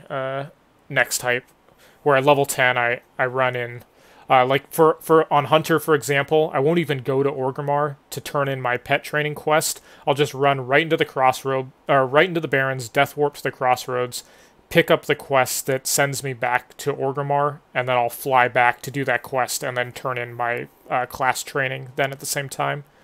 There's just... Basically, it saves you like 5 or 10 minutes of running to Orgrimmar and back out of Orgrimmar. There's just really no need to do that when you can just do these quests instead that fly you there. Oh my god, so cute. Okay, so I'm turning in the next part of... that's the same quest where it's like, fly to Undercity and talk to this dude and then fly back to the Sepulchre. We're not going to finish that quest until level 12. Like, when I go back to Silverpine for real at level 12, then I'll take the flight back from Undercity to Silverpine, and then I'll turn that in. What we're doing right now is that we're... Expected outcome. Oh, we got some prep going on. What we're doing, Kala dropping the sub. Appreciate that, man. Oh, thank you, Paula. Thanks, Kala. So, like I said before, we hadn't actually been to the Undercity yet, so I haven't gotten the mage quest yet. So we're doing that at the same time. Right now, we're heading into the mage area. Let's fast forward a little bit. We're picking up the mage quest. And then if you were short on money, you can also train some more level 10 mage skills right now. And then I'm pretty sure I actually just death warp out of here. So we have another quest to turn in here. The follow-up isn't really good, but the Prodigal Lich gives like 180 XP, and it's right next to where we go anyway, so you may as well turn that in. And so, like I said before, it takes a few 3 or 4 minutes to walk into the Undercity and get down here. So flying in saves us all this effort, and then using the death warp here also saves us the time of walking out. It would have taken us like 3 minutes to get up here. Instead, we just res at the spirit dude, and we're like right where we want to be anyway. We're just walking out of the Undercity, saving some time. All sorts of efficiency going on here. Also, I set my hearth to Undercity while I was in there. And don't forget that. So here we are just about level 11 after all that stuff. And so we pretty much only need to get 1 level out of the rest of Tristful Glades. And we're not even going to do all the quests left in Tristful. We're just going to do the good ones. And we're going to hit level 12 and then go back to Silverpine. So the first thing you want to do is you want to leave the Undercity, and then you want to start heading over towards the east. This is a quest giver right here. There's some like breadcrumb that gives a couple hundred experience. So we just hit level 11. And then there's like 4, maybe 5 quests over here on the east side, and you can pretty much do them all at once. And that's what we're doing right now. It's just we're going to head over there. We're going to do... So there's a quest to... Yeah, this elemental precision here is what you want to put your first 2 points into as mage, no matter what spec you're doing. Even if you're doing fire, which is if you're racing 1 to 15 on the stress test or whatever, you should go fire. Fire is better, but you should still put those 2 points into elemental precision. So we're heading over to the east. We've got the mage class quest, which is really easy. You just like pick some flowers in a spot where you're doing quests anyway. We've got another quest where you have to kill like a bunch of different zombies. We've got a quest where we have to kill a bunch of spiders. We've got a quest where we have to kill some scarlet dudes. And we've got one more quest where we have to finish the scarlet rings, which we can finish now. We finished half of that earlier. So yeah, we actually have 5 quests that we can do over here, and they're all in like pretty much the same area. So the way we set this up is pretty efficient, where we can just... We hit level 11, so we're pretty strong compared to all these mobs. They should resist... I should basically only get resisted about 1% of the time right now, because I have 4% spell hit from those talents. So we've got our wand, we've got our spell hit talents. We're really strong compared to these mobs, and we can just blow through these 5 quests while while grinding away over here. Oh, you'll also notice I talked about you want to use the vendor water between 5 and 10.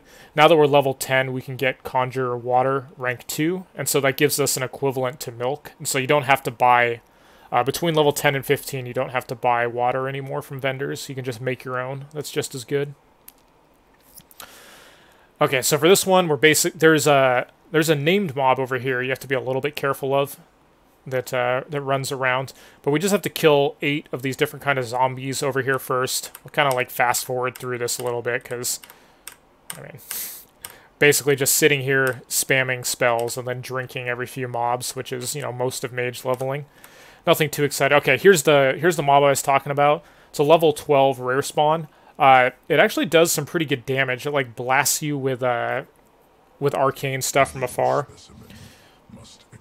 As a mage, it's really easy to kill because our spells don't really get resisted at this point, even by higher level mobs, only like 1 or 2% of the time. And we just front loaded so much damage that, it's going to be dead by the time it does much to us. But if you're like level 10 and you're a warrior or a rogue or something, you probably have to be pretty careful of that. Only fight it if you have like cooldowns up or, some rage banked or a potion or whatever.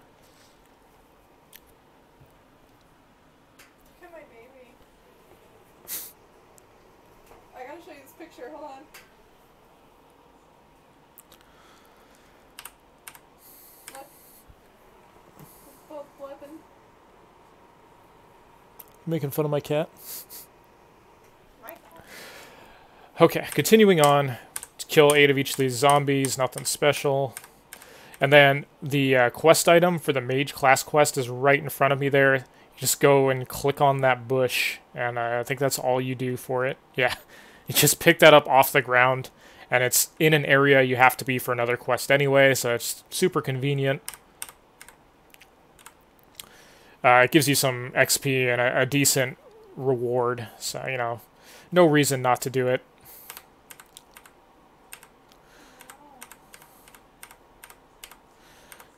Alright, we're done with all the zombies pretty much. I'm picking up the mage class quest right here.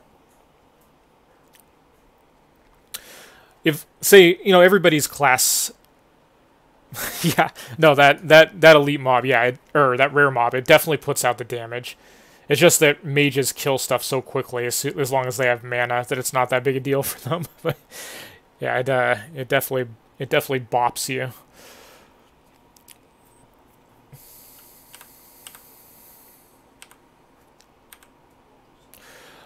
So, yeah, for example, rogues, their class quest is to kill some random dude that's wandering between Silverpine and the Undercity on that path. So with rogue, you do the same path as I did on mage in terms of going down to Silverpine and then flying back to Undercity.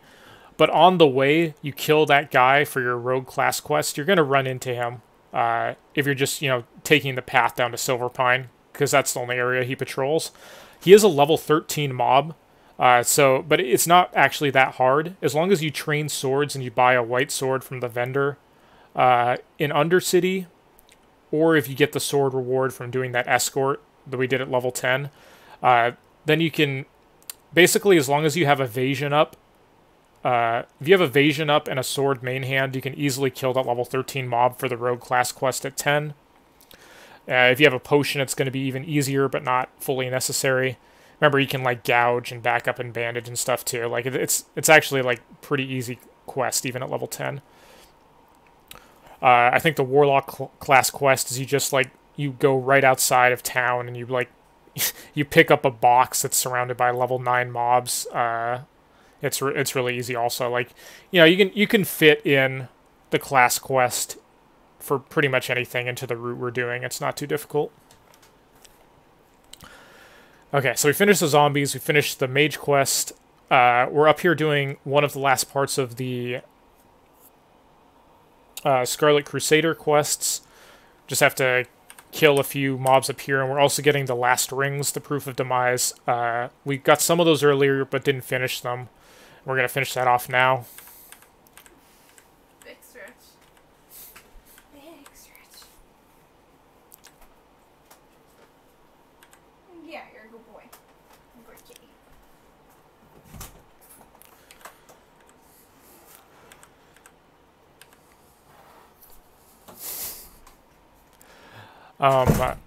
Okay, so this dude in here, this captain, a couple times on the beta when I came here, this dude was actually, like, not spawned for some reason.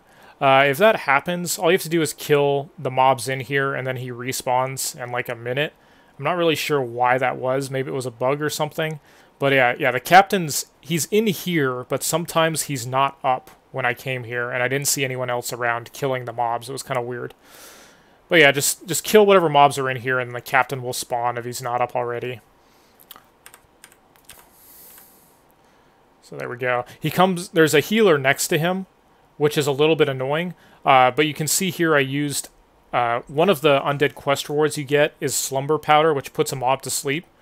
Technically, I didn't need to do this as a mage. I was just kind of doing it to show, if you're a class that's not as strong, like a rogue or warrior or something, you can just sleep the healer and kill the main guy and then kill the healer afterwards. You get 5 charges of that sleeping powder.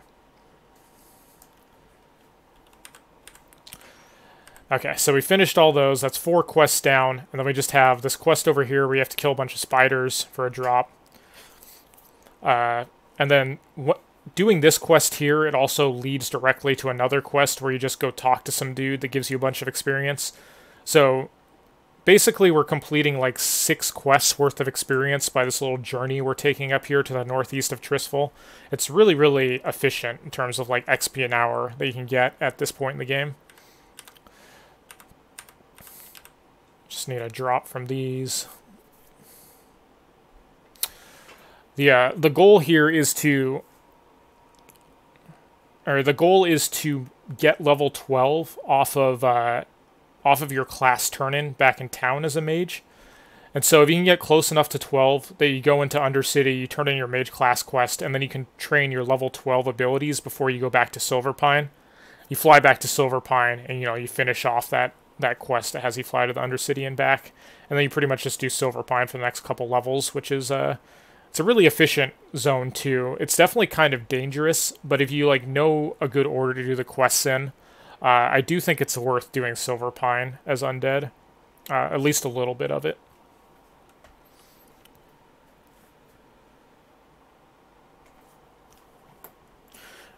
Be right back, one sec.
Okay, do we finish all that stuff?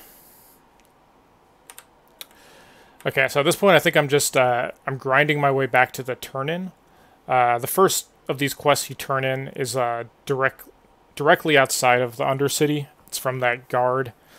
So you turn that in, and then you go right back to town, and you turn in all the other stuff. So, apologies for the lack of music, but I'm going to be doing 3 of these streams where I go over, the starting area, the transition into Barrens and stuff like that, for each of the starting zones on Horde. So I didn't want to play any music so that portions of the VOD didn't get muted, and people could use these for reference, in the few weeks leading up to Classic. You just, whatever class you end up wanting to play, go back and look up the VODs, or I may put them on YouTube or something and get a pretty good idea of how to approach the 1 to 15, getting ahead of the curve. There's definitely some tricks to getting ahead of everybody else in the starting areas, much like we covered in the Undead area of skipping the first 2 quests. Alright, let's fast forward. Okay, so we're turning in Rearguard Patrol down here. Yeah, that's the first quest we turn in. That's for killing all those zombies. Turn that in, and then when all the other quests are just back in Brill. Remember, we set our hearth to Undercity, so I should be able to turn in all these quests here. I can't remember if this gets me directly to 12. I think it gets me close enough that I can turn in some quests in the Undercity and get 12. But if you're not quite close enough, then you can go do 1 more of the quests in Tristful. I still have a couple quests left here. I'm trying to just get to level 12 and leave. I'm not trying to necessarily do all of them.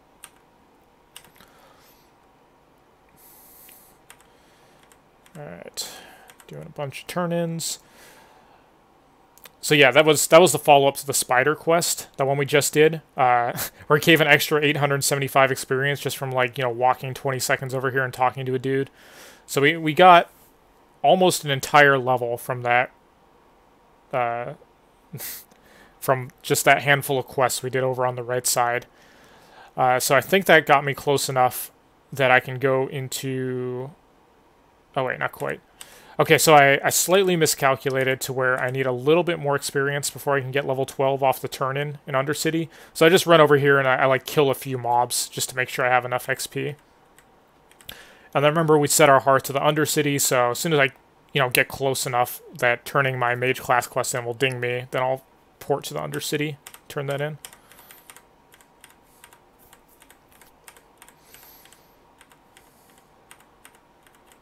Okay, so we hearthed on over. Running over to the mage area. Here we turn in. So either of these rewards is fine. Just grab the staff. Whatever, it doesn't really matter that much. So grab whichever of the rewards you want, and then you train Fireball, Polymorph, and the rank 2 of Conjure Food. The food isn't that important. Like, if you're short on money, skip the food. Level 1 food is, like, pretty much good enough for a mage, just because their mana pool is so much higher than their health pool. And they don't really take damage unless they run out of mana normally. But if you have the money for it, go ahead and grab the rank 2 Conjured Food.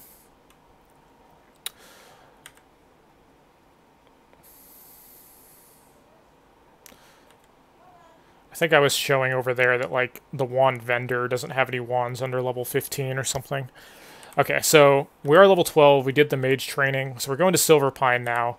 And so now we complete this part of the flight quest by riding back to Silverpine, and then we'll have a quest to turn in once we get there. It just gives a bunch of free experience for doing stuff that, you know, we're basically doing anyways.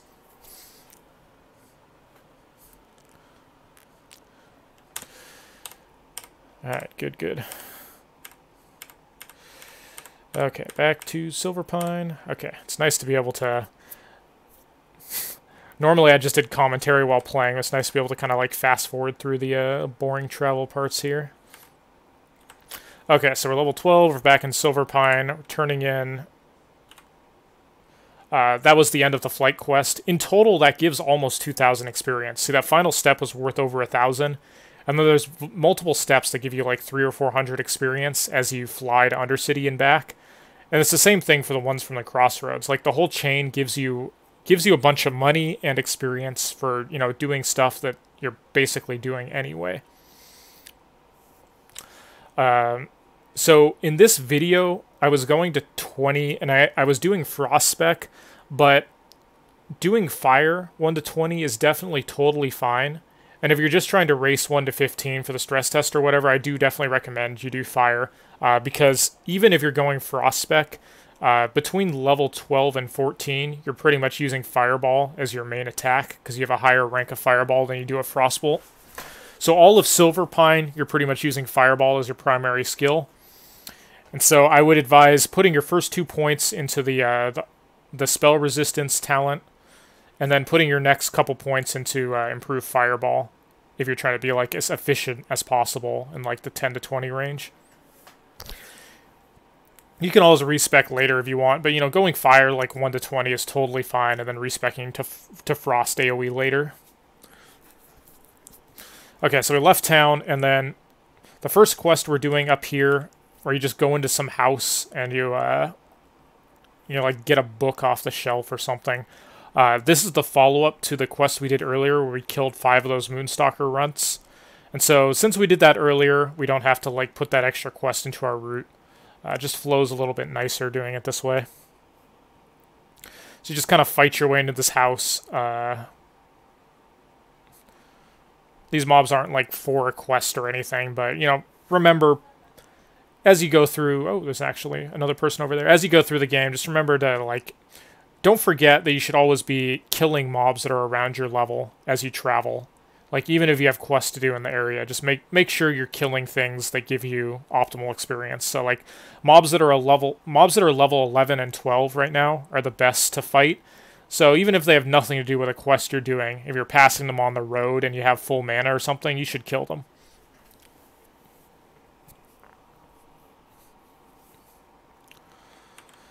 I'm basically clearing myself a little path out here, because in, you know, beta especially, going into houses can be really dangerous. Mobs tend to like aggro you through the floors and walls and stuff sometimes. So like sometimes you'll step into a house and you'll have like 4 mobs chasing you. I couldn't remember how dangerous this house was, so I was clearing myself out a little path. So in case I step in here and get swarmed by like 4 mobs, I have like a retreat path. So it's another thing you tend to do on Hunter, is like anytime you're fighting like an elite mob or a hard mob, clear yourself like a kiting path ahead of time, and you should be fine. It's kind of the same for Mage. Mage usually does a little less kiting and a more just like direct damage, so they don't need to clear out as much space as a hunter does.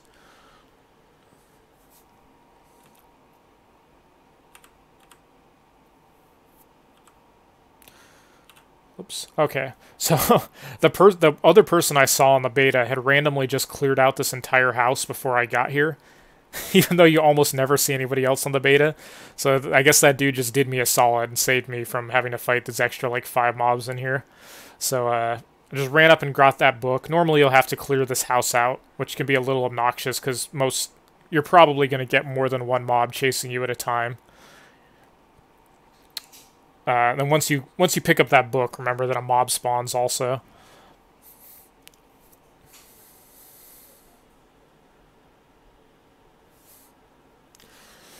Yeah, all good. Glad you're enjoying it, Vrico. Okay, so we finished up that quest, and now we're gonna grind our way up towards. There's a lot more quests in the north. Basically, the way I do Silverpine is I do like 3 different loops. I'll loop up to the north, doing a bunch of quests as I go. Then I'll death warp back to town, turn all those in, leave again, do another loop of quests, death warp back to town, and then I'll do one more loop that goes like. Actually, 1 or 2 more loops, depends how long you want to stay in Silverpine. 1 or 2 more loops that go south, but at the end of every loop, you just intentionally die to warp back to town. And by the time you're done turning in all the quests and like selling your inventory and stuff like that, and then running back to where you want to be for the next quest, your res sickness is pretty much off anyway. So it ends up just being a lot faster to death warp. The res sickness is not. It doesn't really slow you down at all here in the early levels. You only get like 2 or 3 minutes of res sickness, and it's basically gone by the time you fight anything anyways. So working my way up north. Here I am. I'm kind of up at the north of the zone now. I've got more quests up here from this dude. We already did the escort earlier on when I first came into Silverpine. It's not 100% necessary. You can do that escort at level 10, or you can save it for right now at level 12. Maybe if you're a class that doesn't feel comfortable doing that escort at level 10, I don't know, if you're a warrior or something and it's too hard, you can just save it for now. Do the escort now. It's just that on my mage I already finished it, so. You have to kill a bunch of these wargs for a quest item anyway, so yeah, the Dark Heart. So as you go around, be sure to remember to kill like all the wargs and the bears and stuff you see, so they all drop quest items. Killing wargs, getting drops. As you can see, I'm basically going up to the area where that quest escort is anyway, just killing all the wargs up here, because there's a ton of them, and I need drops from them. So again, it doesn't really matter if you do the escort at level 10 or at level 12. Alright, we killed all the wargs for the drops. I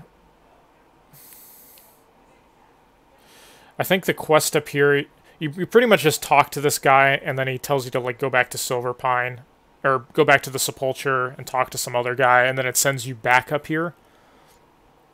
And then there's more quests after that. But for now, we've pretty much done everything we needed to do up in this area. So I'm just going to death warp back to town, get like the follow-up quests. You can just have all these mobs kill you. You don't really need to use the stuck command because there's so many mobs around.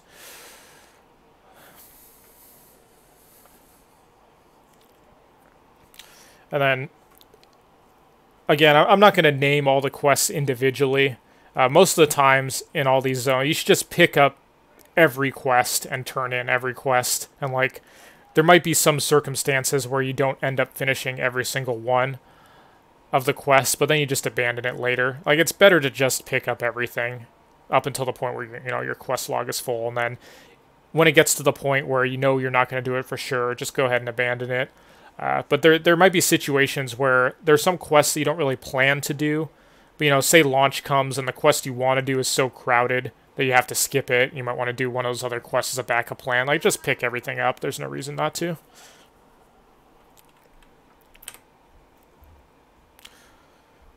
And I think you do actually do all of the Silverpine quests you pick up here until a little bit later. Once you get around like 14, 15, you start getting quests that are not that great. All of the early level quests in Silverpine, the ones between like 12 and 14, are really, really good, easy to do, good experience. And then once you get to 15 plus, there's a bunch of like elite stuff that sends you further and further away from town, where it gets like less and less efficient to do them because you have to run so far and you have to fight harder mobs. But 12 to 14 or 12 to 15 is all super good in Silverpine. I think if I was playing an undead character come launch, I would probably just go 12 to 14 and then transition into the Barrens right away. Because this Silverpine's not really good enough to stay there long term. Like, you're going to have to go to the Barrens at some point. And it's probably better to go to the Barrens at like 14 than at 15, because if you go there at 15, you're going to be pretty over-leveled for the intro quests in the Barrens.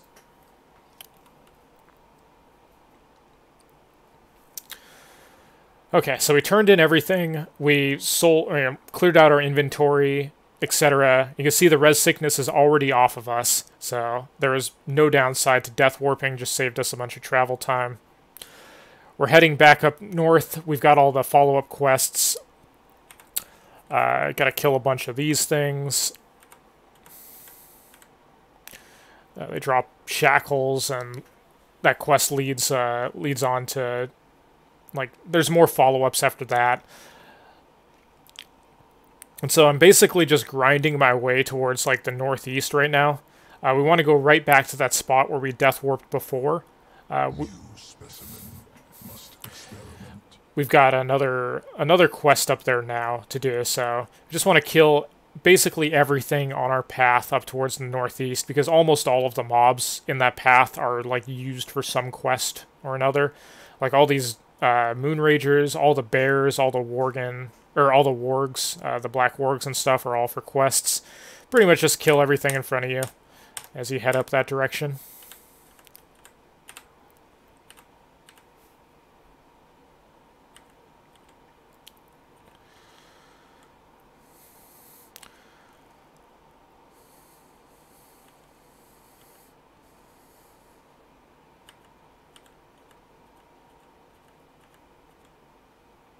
Oh, okay. So let me show you one of the downsides of Silverpine here real fast. Okay, so the thing that makes Silverpine dangerous is that there are these like level 25 mobs that randomly wander around, and right here I wasn't paying attention as I drank. I wasn't like rotating my camera around looking for it. So this dude sneaks up on me and just swats me into oblivion.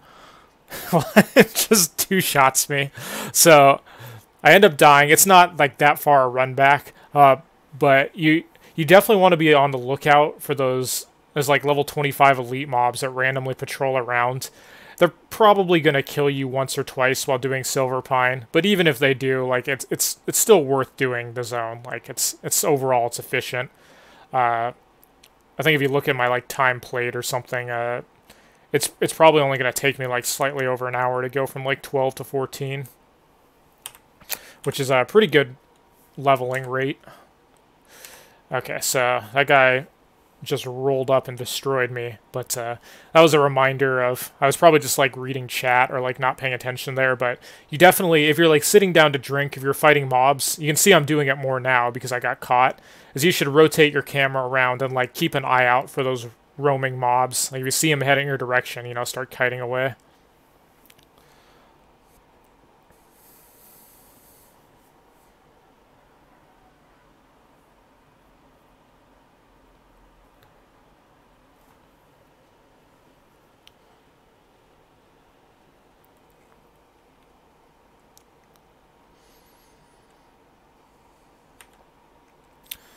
Okay, so the drop rate on these shackles is not super hot, so you might be killing these worgen for a little while here.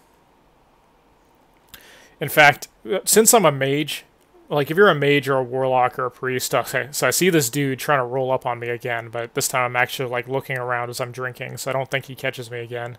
At least I hope not. And I end up like I kind of get stuck grinding my way deeper into these worgen because that mob is like heading my direction. I have to keep running away from him.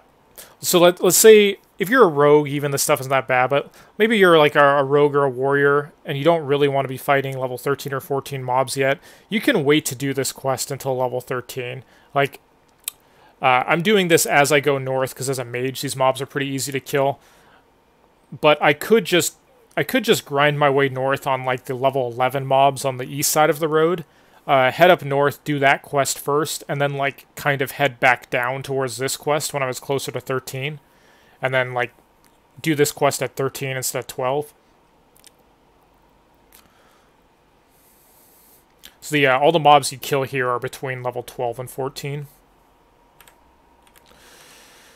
Okay, I'll kind of fast forward through this, just killing a bunch of these things. There's that bad news mob wandering through again. They definitely don't move very quickly.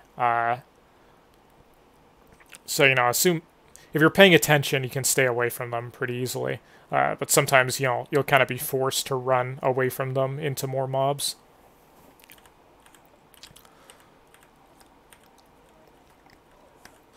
All right, let's go ahead and fast forward through. There's a lot of killing worgen here. I get normally the drop rate isn't that bad. I remember just getting really unlucky at this part with the glutton shackles, and I just kill a ton of these things before I actually get all 6 shackles. Like normally it's not that bad.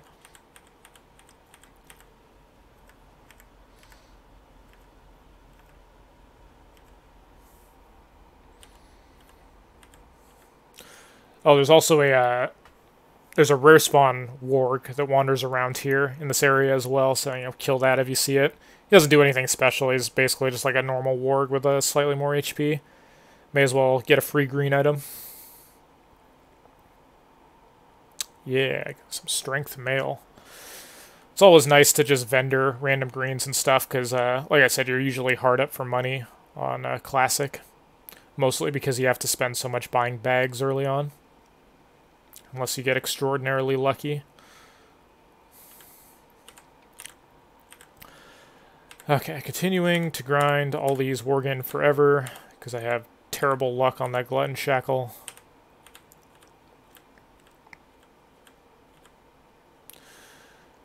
Did I finish that? Okay, I think at some point I actually I give up on that for now, and then I like decide I'm going to come back and do it later, because I basically cleared all of the spawns of that mob around, and rather than waiting for them to respawn, I just started moving on to a different quest. Because I was just like, I was getting like a 10% drop rate on that item for some reason. And normally it's not nearly that bad.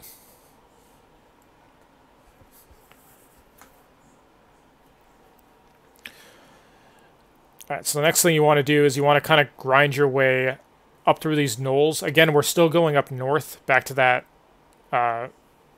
where that escort was earlier on. And there's like a random level 14 mob in this field. Where you have to kill the gnolls to get her to spawn. It's that ghost that was sitting right in the middle of the field. She's not that hard or anything. Like, I'm pretty sure any class can do her at 12 if you have cooldowns or a potion. Maybe not even those. But you have to get a drop from her for a quest, so you just go ahead and do that as you're passing through. Just kind of clearing all the gnolls around her, so I don't have to fight multiple things at once.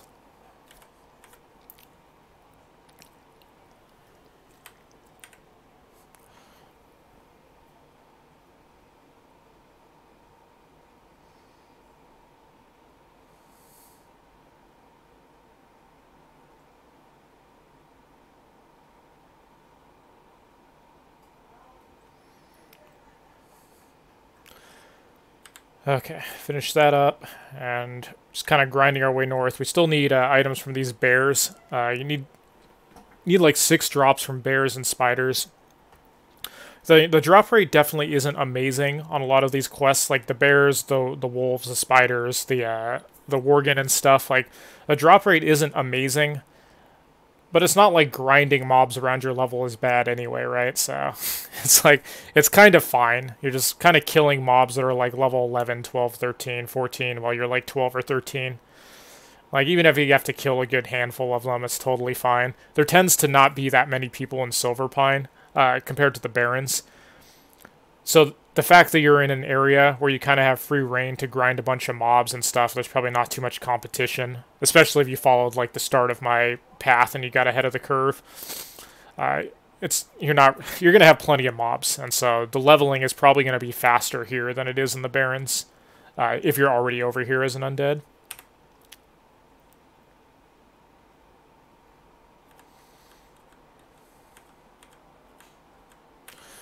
Okay, grinding our way back north. Here we are, finally back at the house with the escort.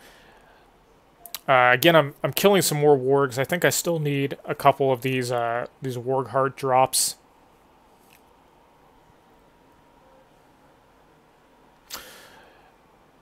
Yeah, I might put this on YouTube afterwards. I didn't use any music or anything on this, so there shouldn't be any muted portions. So yeah, people could either watch my VODs and watch this, or yeah, I guess I could put it on YouTube, and then I'm gonna do a guide like this for the Tauren and the Troll Orc area as well over the next week. I figured, like, you know, the week leading up to the stress test, going over the 1 to 15 paths and stuff, so people could get a good idea on the routes they want to practice come stress test would be good. So yeah, I guess I could put those all up on YouTube as well. Okay, so the follow-up quest up here, and now we finally got back up north. So you'll notice a lot of Silverpine is just kind of like killing mobs around your level, but you know, eventually you do get some quests done. We got to bust into this barn over here, and then there's a named mob in there we have to kill. So continuing to just grind a ton of mobs as we go towards our objective. But I mean, everybody's kill speed at level 12 should be decent enough that, you know, killing all these things isn't that much of a challenge. I remember doing this on Rogue also, doing this pretty much the same path, not quite as good. Like, I refined this path a little bit by the time I got to this mage VOD.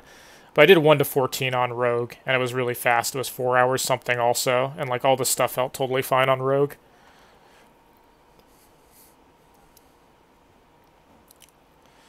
Okay, so we dinged 13 there. And like I said before, like, if you wanted to just come up here first, try to ding 13 while doing some of these quests up north, and then go back down south for the Worgen.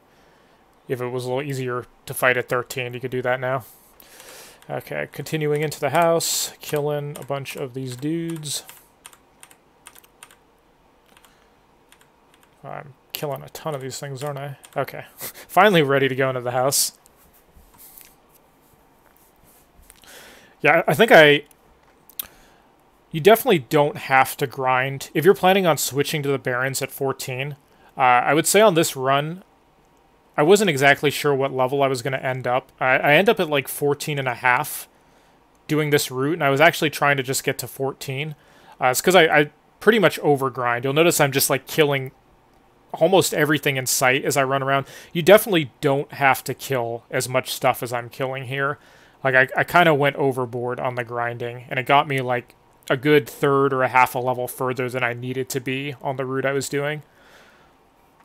So yeah, no fear. You don't have to quite kill as many mobs as I'm doing here. It probably would have been better if I'd killed slightly less, focused on the quest mobs a little bit more, and then I could have transitioned to the Barrens like right at 14 instead of like 14 and a half. But if you're staying in Silverpine to 15, then you're going to want to do what I'm doing here, where I'm just basically killing everything in my sight, grinding a lot of extra mobs, because there's not quite enough good quests in Silverpine to get to 15 unless you do like a little bit of grinding on the way. You start running dry on good quests somewhere in the 14 range on Silverpine. There we go. So there's the mob you have to kill, Ivar the Foul.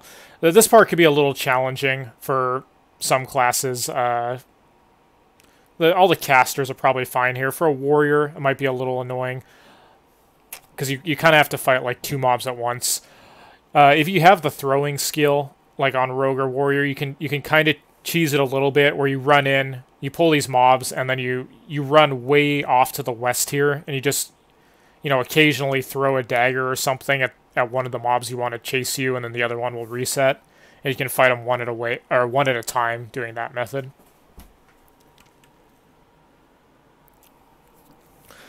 Okay, so we finished that quest. I'm not actually sure why I didn't turn that in there. I should just turn that quest in right there. I think maybe on this, I might have just forgot on this path. I start like just grinding my way west to the spiders. I'll probably come back here and turn this in a little bit though. So yeah, one of the quests is we need a bunch of random animal parts from bears and spiders, and the spiders are only kind of in a specific area of Silverpine. Like the good ones to grind are only in the very northwest corner of Silverpine, and so that's kind of where I'm heading towards now.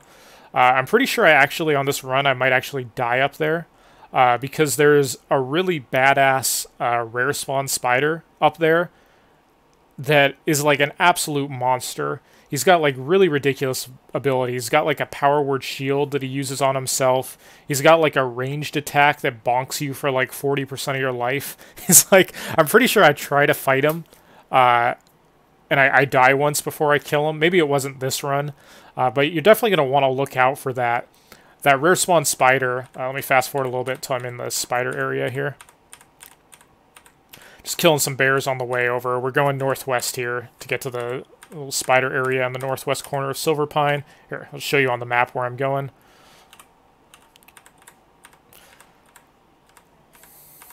Get through all these bears. So many bears, but we need to kill them anyway for drops. Okay, so here's the spider area, and the rare spawn spider, I don't remember what his name is. I'm sure I'll run into him here. He can spawn anywhere outside or deep in the cave over to the right. There's a cave over here with more spiders. And you're definitely going to want to avoid him unless you're like an insane person like me where you just kind of try to kill him for science. But it is not a good idea to try to fight that mob, because odds are he's going to kill you unless you're like 14 plus in a strong class with like consumables and stuff. He's not even elite. That's the scary part. It's not even elite mob. It's just like ridiculously strong for some reason.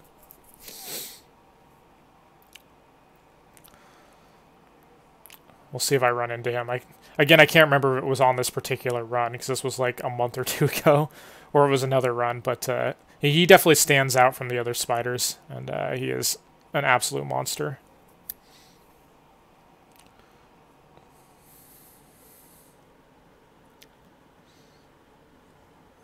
New specimen must experiment. Yeah, that's Slingo. That's one of the downsides. I mean, you could follow this route and just go to the Barrens at 14 instead of Silverpine if you want to, but I feel that the time you save doing Silverpine 12 to 14, because you have almost no competition here if you kind of get ahead of the curve and come to Silverpine as Undead.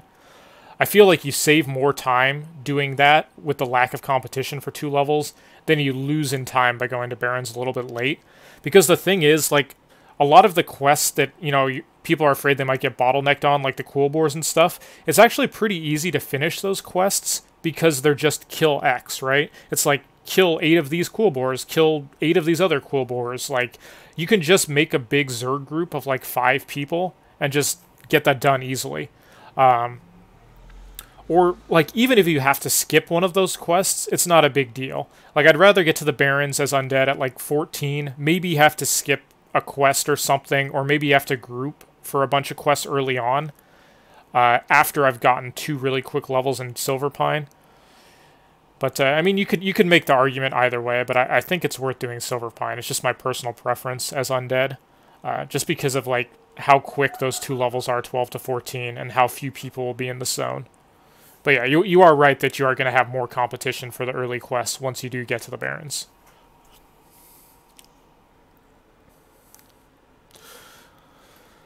What's up, Drizzy? Yep, we're just doing a few of these streams. Oop, we got that son of Argel wandering around again. These things path all over the place, so I'll just keep an eye out for them in Silverpine. Yeah, we're doing these kind of 1 to 15 streams for each of the Horde starting areas leading up to the stress test. So I figured it was a good time to give people like a kind of an idea of paths and routes they might want to follow so they can practice them on the stress test.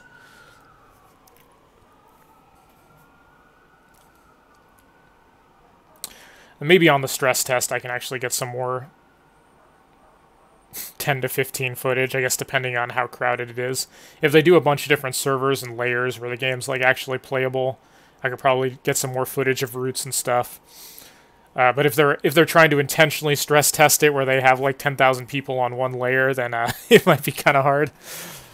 It's no real way to know how it's gonna work out till the day of, though.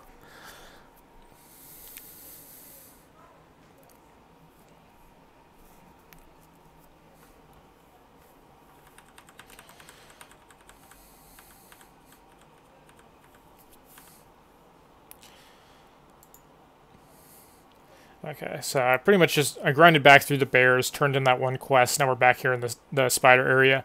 And again, the drop rate on these spider things is not super amazing. But these spiders are actually really good grinding mobs anyway. I guess it's hard for a comparison, but these spiders have really low health compared to other mobs around those levels. Like, basically, every time I kill, like, a level 12 or 13 spider, it takes me about one less spell than if I was killing, like, a level 12 or 13 bear. And so I think these spiders here are probably, like, the easiest mobs to kill, and there's, like, an absolute ton of them. There's more down in the cave and stuff. And so, again, I don't really care that the drop rate is that low, because these are just, like, good mobs to get XP an hour off of anyway. They're really, really squishy. And other than the random, roaming elite mobs and the potential rare that can spawn here, they're not particularly dangerous.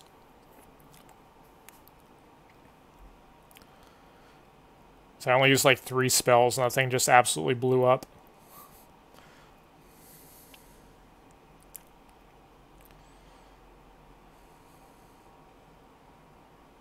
I'm going to do an extra spell for the level 13 one.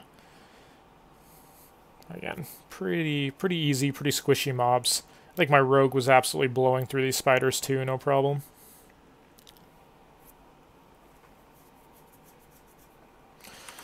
Okay, let's fast forward a bit here. Must have been a different run I was thinking of where I tried fighting that rare spawn and got destroyed. So yeah, just between the cave and the outside area, just killing spiders forever. Almost done with this quest here. There we go. So normally, I think I would death warp back to town here. It's just that I got so super unlucky on the drop rate of these shackles over here from the Worgen that I actually end up, like, I kind of run down south a little bit to finish that Worgen quest as well. This is, I believe, what I'm doing here.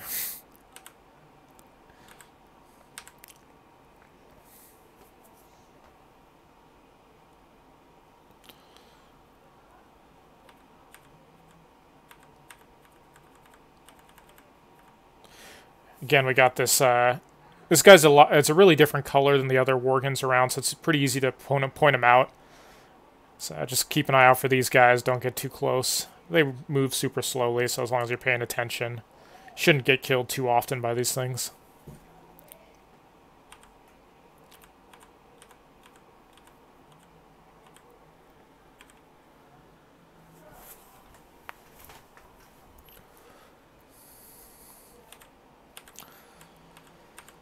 Okay, almost done with these shackles finally. Definitely had to kill way more of these gluttons than normally I had to for this quest.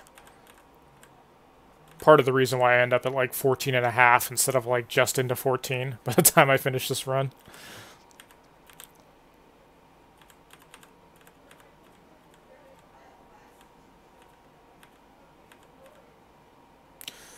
Alright, we finally did it. So, am I running in? Okay, yeah, so I finished that. I end up death warping back to town again. I was kind of already close to town, but normally I would death warp there from...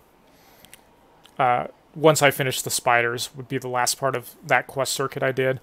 So go ahead and turn this in. You're going to want to look out for this area in here. There's this clothier, however the hell you pronounce that here, sells the solstice robe, which I'm highlighting. That's a really, really strong robe you can buy at level 13. Like 1 stamina, 1 int, and 5 spirit at this level is honestly a really big upgrade, and doesn't even cost that much. It's like 20 silver. So you're definitely going to want to try to pick that up. sometimes this vendor also has a belt with like 5 int on it. I don't think I find it on this run, but sometimes she's going to have that. There's also vendors in the Barrens that have that belt with 5 int. So as a mage, you're going to want to look out for those items for sure. Look out for that robe and that belt. I think it's called the Wise Man's Belt. Those vendors tend to sell them, and they're pretty significant gear upgrades for how cheap they are this early in the game. One other thing you may not know is that Spirit is a lot better on on real Classic than on private servers. On private servers, everybody has like twice the natural mana regeneration, or mana regen is just way higher on private servers than it's supposed to be. And Spirit doesn't give you that much benefit on private servers, but on Classic, it makes way more of a difference. I guess partially because your mana regen is so low by default on Classic, but I think the Spirit calculations give you more mana regen per tick on Classic than private servers. So getting a robe with 5 Spirit at this point as a mage is actually like a significant upgrade. Even on my Hunter, I pick up that robe. Like I actually wear that for like sometimes like 10 levels on my Hunter. It's that dress I just picked up on my mage with 5 Spirit, 1 int, 1 stam. I'll like wear that from like 13 to like 23 or something unless I find something better. It's a really good piece of gear.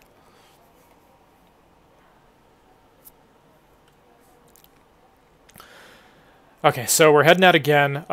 Since we're level 13, notice I still have a little bit of res sickness, but I'm not actually trying to kill anything right now, so it's fine. As long as I don't like run into a mob and die, it's not going to make any difference, the fact that I have res sickness here. What we're doing right now is we're heading directly east of town, and there's a ferry boat over here by the water, and one of the quests is just to walk up and like pick something up off the boat. You don't even have to kill anything. So I'm trying to ninja my way over there right now. I'm not actually trying to fight anything. See how successful I am. Whoop. Okay, looks like we made it through there.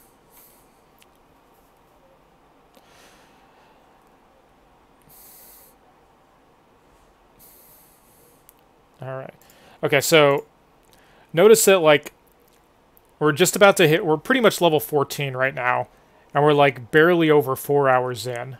And this is even off of this is the run where I made my own wand. My 1 to 10 time was a few minutes slower on this one, but we did the path where, you know, we skipped quests at the start to get ahead of everybody. Like, hitting 14, you know, in 4 hours. And I'm not even like a great mage player. I'm just like, you know, adequate. Like, I play other classes much better than I play mage.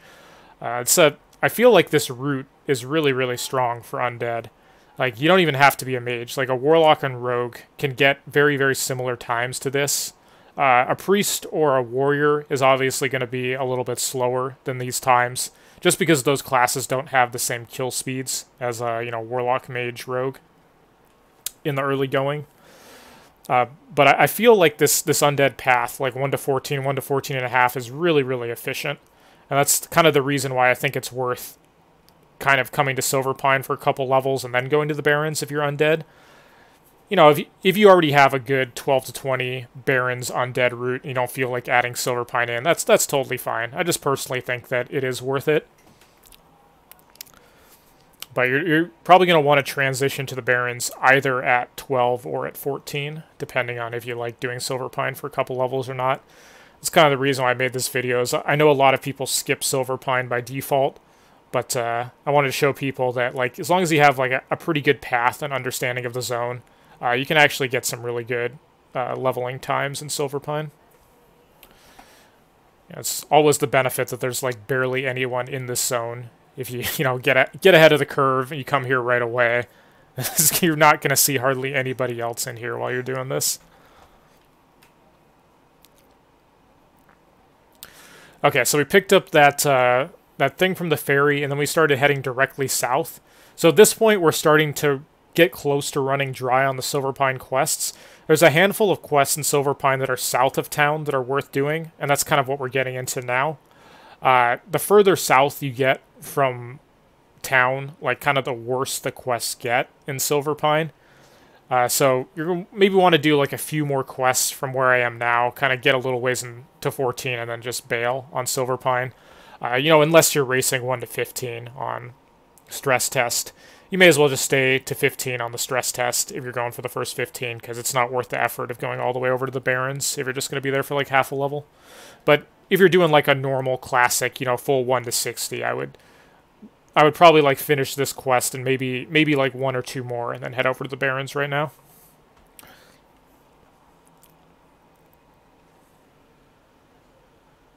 In fact, I'll show you guys the transition too, because there's actually some nice tricks you can do to make the transition over to the Barrens pretty smooth at 14 as well. Some time savers. So I'll probably just take this. We'll probably go till about like 15 or so, and then that's about all we need to cover for now. The undead like 1 to 15 path, and I think that'll do it for this stream. A couple days from now, we'll do like probably do the Mulgore. Couple days we'll do a stream on Mulgore, of Tauren leveling, of their transition into the Barrens, some of the tricks they can do to get ahead of the curve, stuff like that. Then we'll do one for Durotar a couple days after that.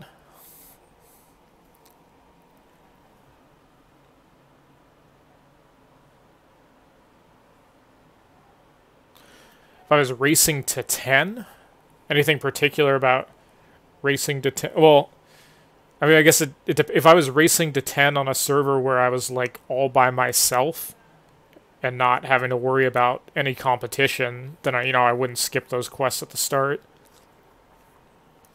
But I don't normally, like, I don't really create paths that are optimized for like 1 to 10 or 1 to 20 or stuff. Like all of my paths are like made basically in anticipation that it would be like a 1 to 60 run.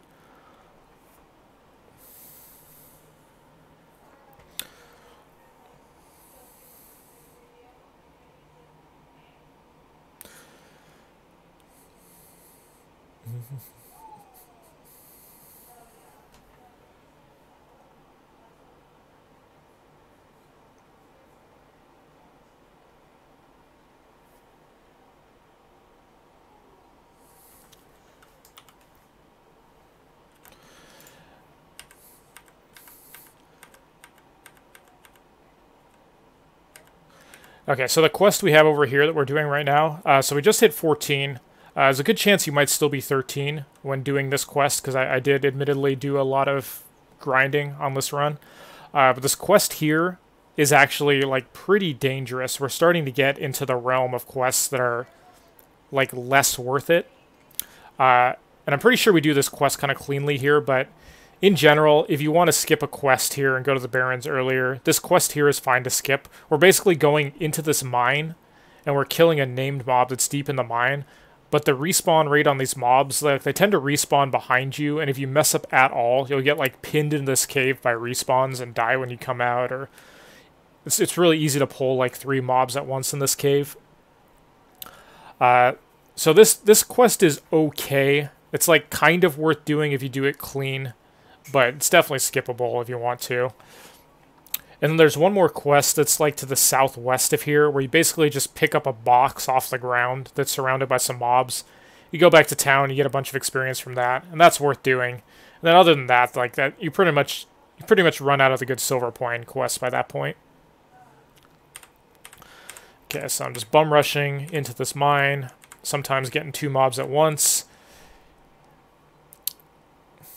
Gotta be careful, because if you end up pulling like 3 mobs, you have to run all the way out of this cave. At this point, mobs will kind of start respawning behind you.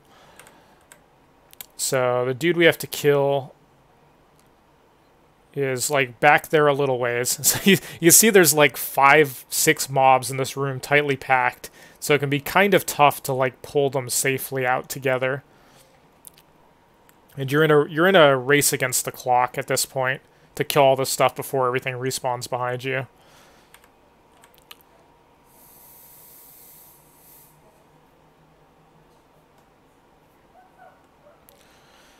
I don't think it's possible to pull those ones without getting 2. So, if you're a warrior or something, you might not want to do this quest. It's definitely not something you have to do. Like, this quest isn't that important. Okay, so we cleared all that stuff. There it is. Grimson the Pale.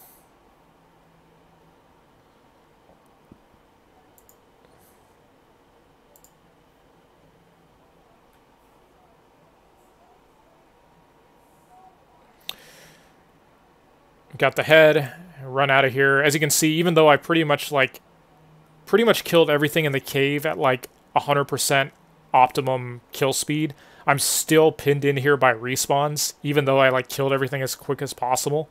So, like, this quest is pretty sketch. You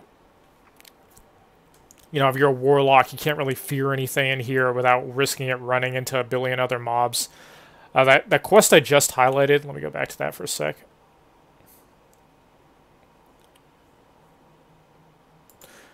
Okay, so this quest down here, where you pick up the box and you go back to town, this quest is good. It's easy to finish, has, like, good XP value. Let's say you're about 14 and you're just going to do, like, 1 or 2 more quests and get out of here.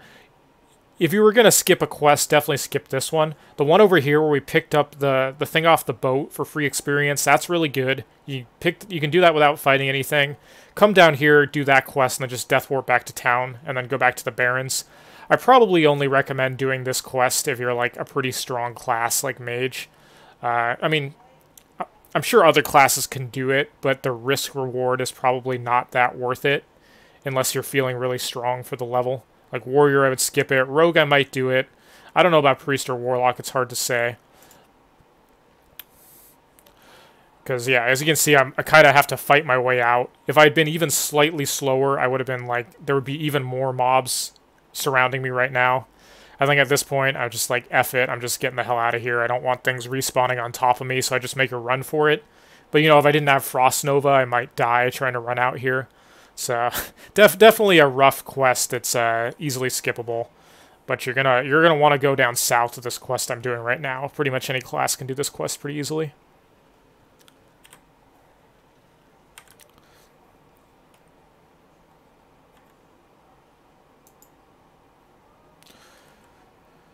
Okay, so the thing we have to loot for the quest item is like right over here.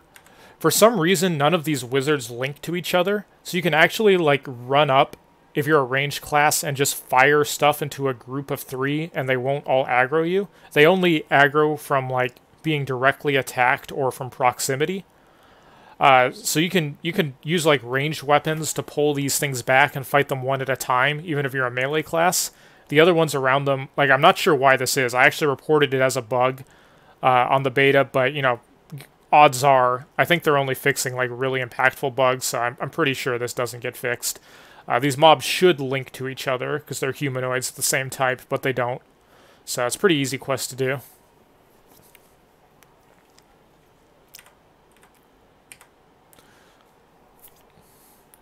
You can just fight them one at a time the whole way.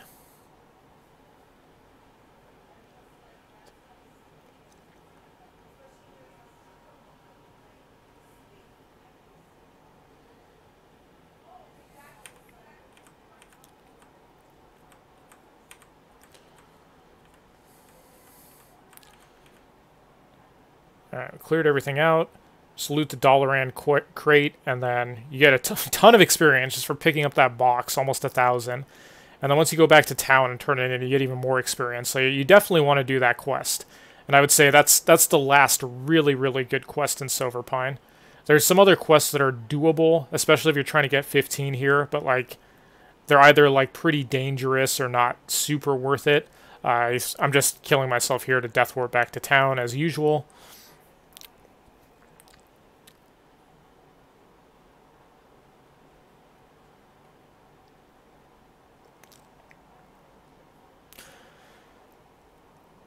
Okay, turning all that stuff in. Basically just turning everything you've finished right now into all this. You see it got me about 14.5.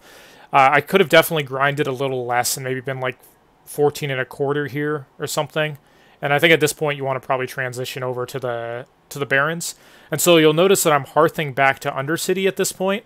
There's really no need to set your hearth to Silverpine, because as you saw in my entire route, I would just death warp at the end of all my quest circuits, and the res sickness basically never came into play at all. It didn't negatively impact me whatsoever, as the res sickness timers are so short. By the time you're out there fighting stuff again, it's gone. Okay, so we're doing a kind of a handful of tricks here to make the transition into Orgrimmar pretty quick and smooth. So we hearth to Undercity, saved ourselves time for that. I just left my hearth in Undercity from level... I think I set it in Undercity at like level 10 or 11. I just left it there the whole time. So you'll notice I'm not going to the mage trainer right now to train my level 14 skills. The reason being is the mage trainer is like way on the opposite end of the Undercity from where I'm going now. I have 2 quests to turn in that are over here in the Apothecarium, or however the hell you say that. So I'm turning both of these in. One of them leads to a quest in the Barrens. So you definitely want to turn these in. But if I walked back to the mage trainer, it would take me like 3 minutes to get there right now. So I'm actually just going to go ahead and use the stuck command to kill myself, warp to outside of town. Because we're going to be taking the Zeppelin over to the Barrens, right? So it's much faster. Like basically by hearthing to Undercity, turning those in, death warping out, we're like saving ourselves probably close to 10 minutes of travel. If we had to like fly, if we went to the mage trainer, all that stuff ran around Undercity. And the thing is, I'm gonna make a pit stop in Orgrimmar, not only for the flight path, but for other reasons as well. And you can just train your mage skills in Orgrimmar while you're there anyways. Like, you don't actually have to run way over to the opposite side of Undercity to train them. You just do that in Orgrimmar. Must experiment. Okay, so you'll notice I also have a quest to turn in Brill. It's a follow-up from something we did in Silverpine. It's only worth like 500 experience. And the way I decide if I'm doing that or not is that if the Zeppelin to Orgrimmar is here by the time I get to the tower, I'm just going to go ahead and skip that quest and take the Zeppelin over. If the Zeppelin wasn't here, I would go turn in that quest and then come back and wait for the Zeppelin. It was worth like 500 experience, right? So it's decent, but it's not worth waiting an extra 5 minutes for the Zeppelin to come back. So, you know, if the Zeppelin's here, just go ahead and skip that quest and go over to Orgrimmar. Definitely not worth 5 minutes of extra time for 500 experience.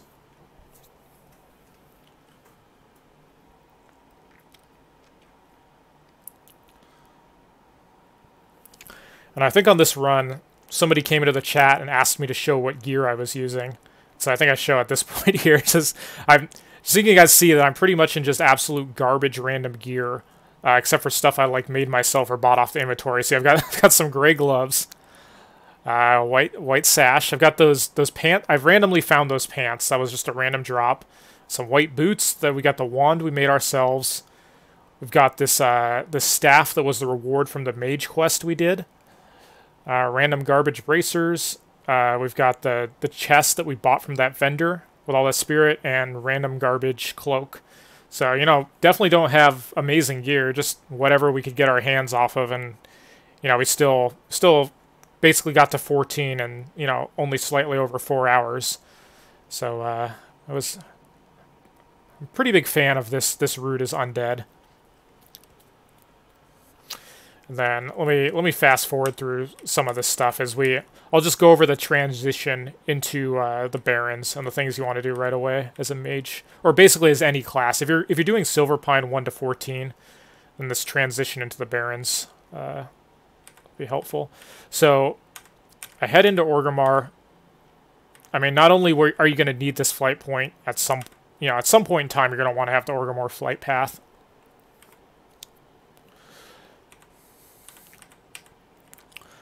So we grab that, and then I'm going to duck into the Valley of Spirits. There's 2 reasons for doing this. First off, I can train my mage abilities here, the level 14 ones at this mage trainer, and then I can also get first aid here, because now that I no longer need to save my linen for the wand, I can just go ahead and pick up first aid now at this point. So you can kind of do both of those things at the same time while you're in Orgrimmar anyways.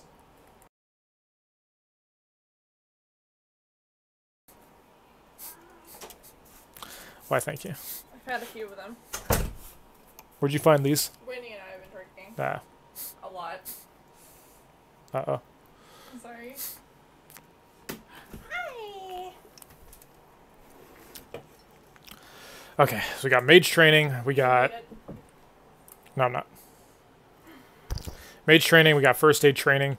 There's one more thing we're going to do here in Orgrimmar before going to the Barrens, and that is there is a vendor right over here, which is pretty close to where we are anyway. Hey, cat. And this vendor in here sells wands.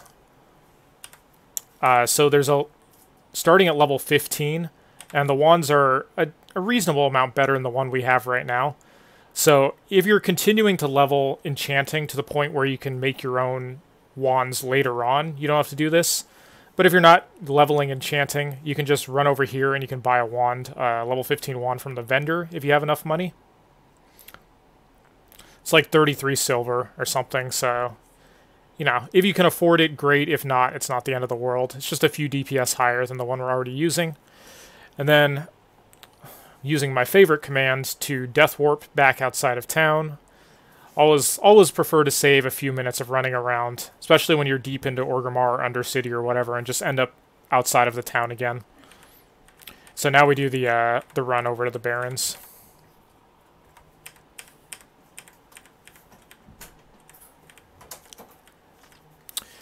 So I think normally I would actually death warp over to Crossroads from here. I just realized that I didn't actually have the money to do repair bills if I death warped again, which was kind of the downside of buying that wand, right? So in theory, I should have walked out of Orgrimmar, and then I should have death warped here to save myself the run to Crossroads instead. If you have enough money, you could just death warp twice, and it basically it takes you like less than 2 minutes to get all the way from the middle of Orgrimmar over to Crossroads if you just death warp twice. You know, the downside being, of course, the repair costs, so ideally you have enough money to do that. So we get here, turn in all this quest, just accept all the Crossroads quests as normal, and then we actually have a breadcrumb quest somewhere. Let's see, okay, we're just going around picking up all these quests. Okay, so we have a quest to turn in.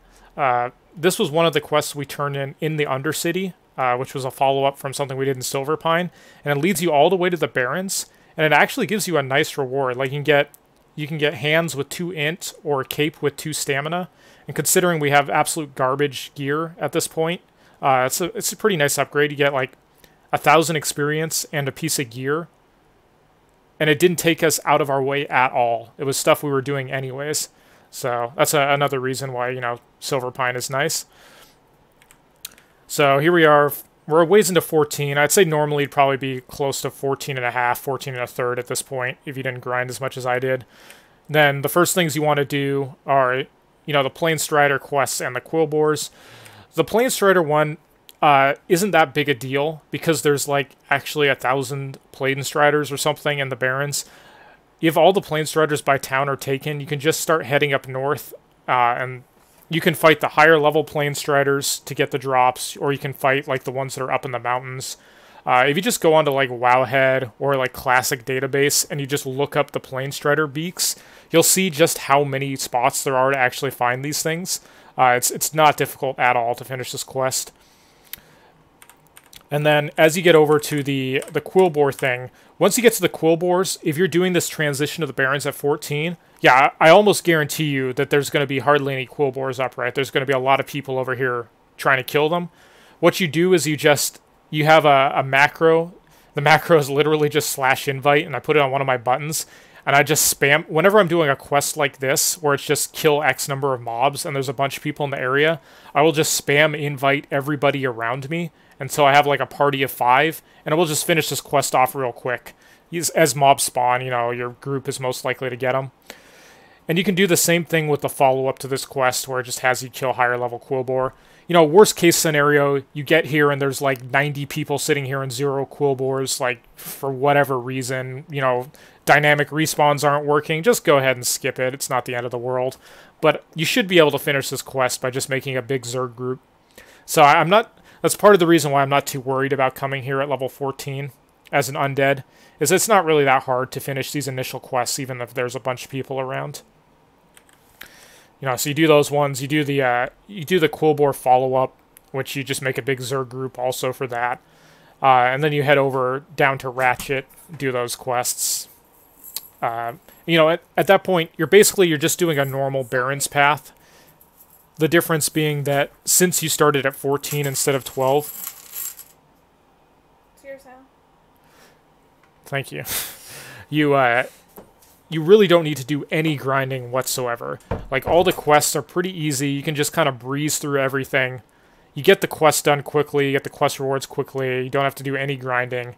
And it should be a pretty smooth 14 to 20. You're just gonna, it's gonna be a little bit crowded at the start, right when you get to the Barrens, with all the other people that are like level 10 or 11 are doing these quests.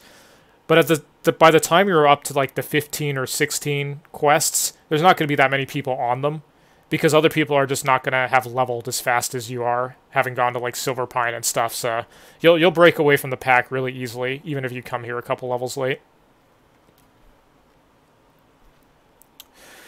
Okay, so that's actually pretty much going to cover the stream. I'm just trying to cover, like, kind of the 1 to 15 stuff in preparation for the stress test, give people an idea of routes and stuff they want to practice. If anybody has any, hey, what's up, 100? If anyone has any specific questions about, like, leveling routes or something in general, you can go ahead and throw them out here now. But, yeah, so that's about all we're going to show for now. I'm just going to be doing these kind of, like, 1 to 15 preparation streams for all the different starting areas leading up to the stress test. And, we might do some content for, later levels, once the stress test is done and people are more worried about the whole 1 to 60 route in the couple weeks leading up to release. No, that's fine, Rico. So Ashenvale, as a warrior, I would do that at about 26, 27. So the route I use on my hunter, even, I don't hit up Ashenvale until about 26 and a half.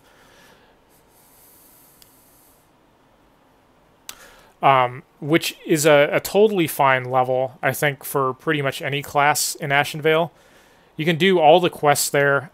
Basically, the only difficult thing you're going to run into at like 26 and a half is if you're trying to do Sharp Talon, which is, the 31 mob. You're probably going to need cooldowns to kill him. But, like, let's say worst case scenario. Say you're a warrior who's doing Ashenvale. If you just do Sharp Talon at the end of Ashenvale when you're like 27... You save up your cooldowns, you got some consumables. All you have to do is 50% of his life, and then you just drag him into guards, and they finish him. And I think even a warrior should be able to do that at 27. So, like, you could do Sharp Talon. He's not a lead or anything at 27. You can even group up with someone if you really need to who's there. And you should be able to do all of Ashenvale just fine at, like, 26, 27, no matter what class you are. The one hard part would maybe be Sharp Talon, but I'm pretty sure any class should be able to do at least 50% damage to Sharp Talon, at level 27, using some cooldowns, just drag them into guards.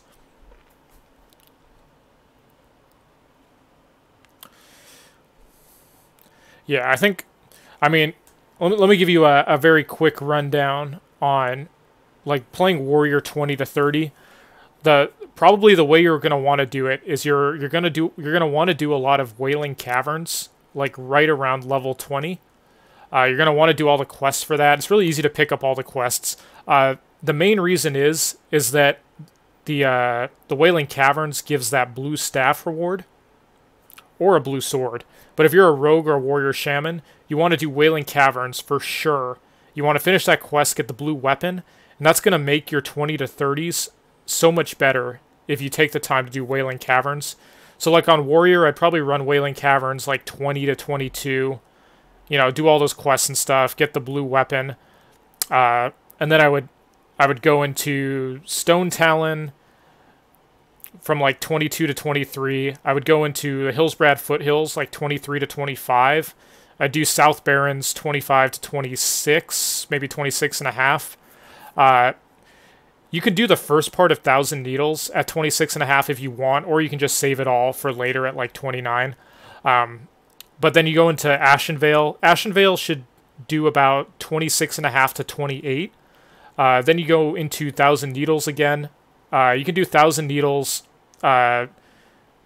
You'll end up, or sorry, not Thousand Needles. Stone Talon Mountains. At 28, you go back into Stone Talon Mountains, and you do most of the quests around the Charred Vale and stuff.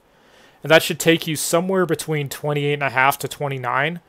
And then you do Thousand Needles from there. Thousand Needles takes you to 30.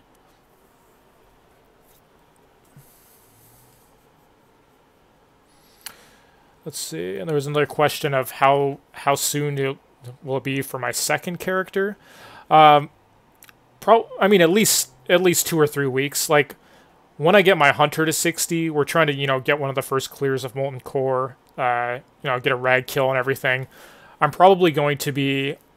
I'm not sure exactly what I'm going to be doing to make money, but I'm probably going to try to be, like, making a lot of money at the start on my hunter so that... I really like playing the auction house on, like, a lot of games I play. Not necessarily just flipping stuff, but, having a profession and making money and stuff off of it. Like, I might do, skinning and leatherworking and make a bunch of Devil Sword gear at the start when I'm, like, the only person killing Devil Swords. I might... I'm probably going to try to get myself an epic mount and enough money to gear out a second character. And that might be, like, a few weeks. And then I'll probably start a rogue as my second class, would be most likely. And then I'd be able to, like, actually buy my rogue good weapons as I level up. Because since I'm playing on a PvP server, right? So I don't want to level with, like, trash gear on a melee class, so I'm just going to get, like, ganked all day long. Like, I want to kind of twink out my rogue a little bit. Or I want to kind of twink out my rogue a little bit while leveling, and then, like, do a lot of PvP and stuff as I level. I think that'd be fun, so I'll probably stream all that too. I mean, I'm pretty much going to be, like, streaming everything I'm doing as the launch comes out, and then most likely I'll be working on my second class in between doing raids and stuff, for a couple weeks, maybe a few weeks into the launch, and then as soon as they come up with the honor system, where you just, run around the world and PvP people. Because there's gonna be a period of time where the honor system is out, but battlegrounds aren't out yet. I'll basically just be roaming around the world solo, just, like, brawling, just picking fights with everybody, ganking whoever. I just love world PvP. So the fact that the honor system will be out, and I'll have an excuse to just run around and gank people all day long, that should keep me occupied for quite some time.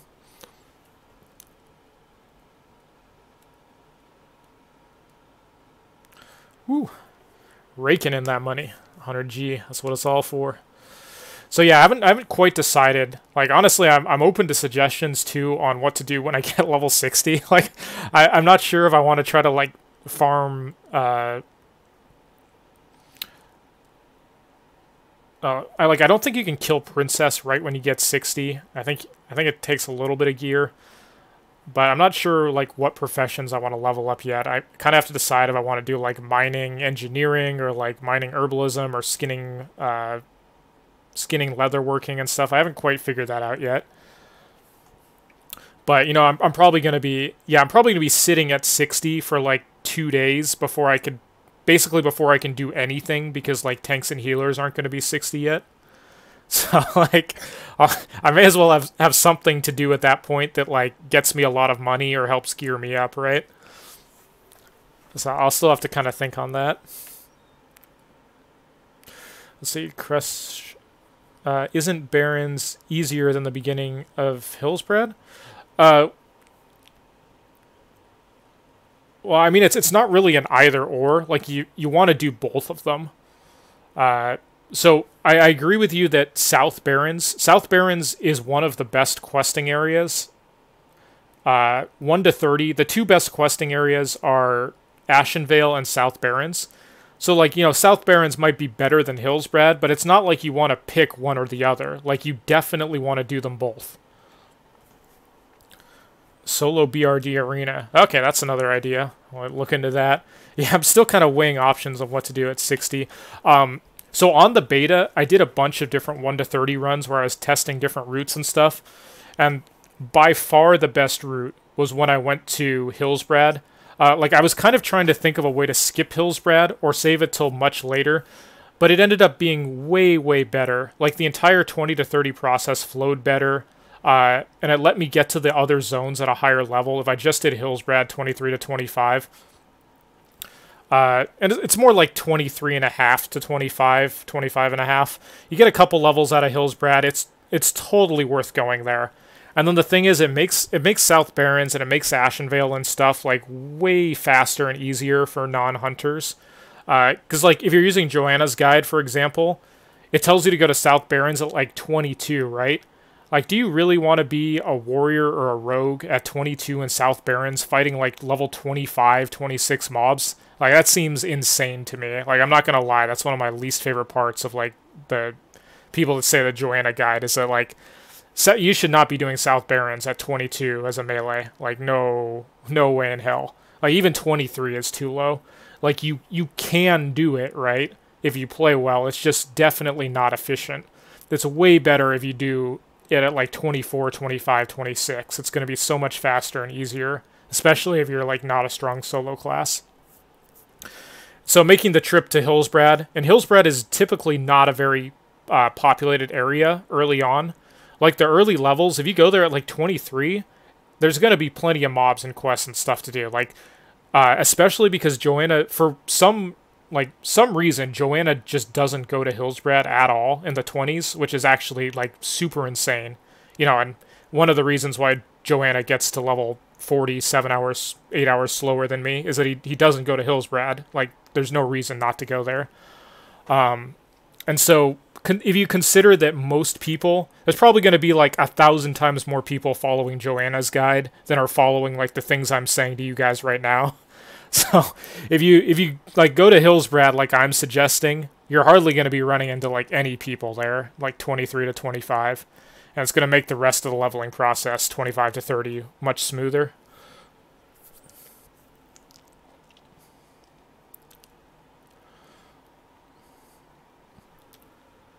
How many days after launch do you think it'll take you to hit 60? I expect somewhere around 5 days of... Okay, so here we go. Here's my proof that this isn't a private server, guys. That's my bug report going in. In case anyone doubted, this is footage from the beta.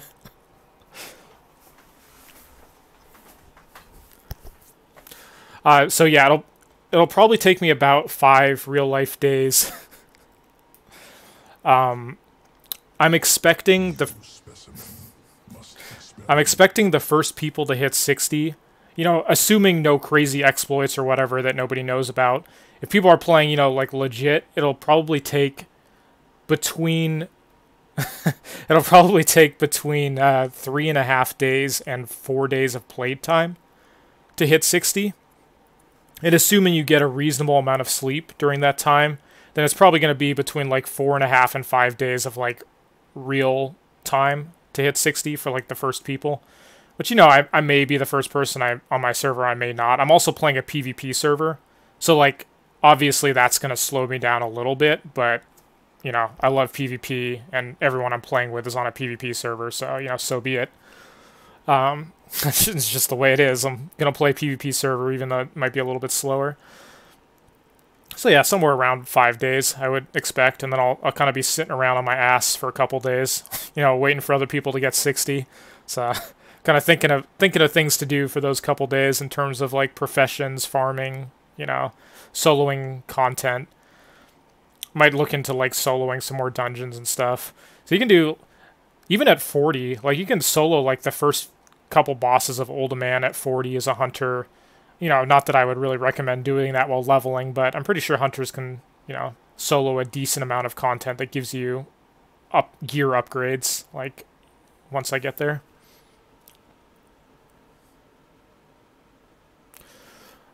Hey, what up, archers? Alright, just the very end. Pretty much just doing a last little Q&A round here. We didn't use any music on the VOD, so, you know, everyone should be able to look at the VOD and, you know, catch all the commentary without being muted. I'll look into uploading this to YouTube, and then, right now my current plan is 2 days from now.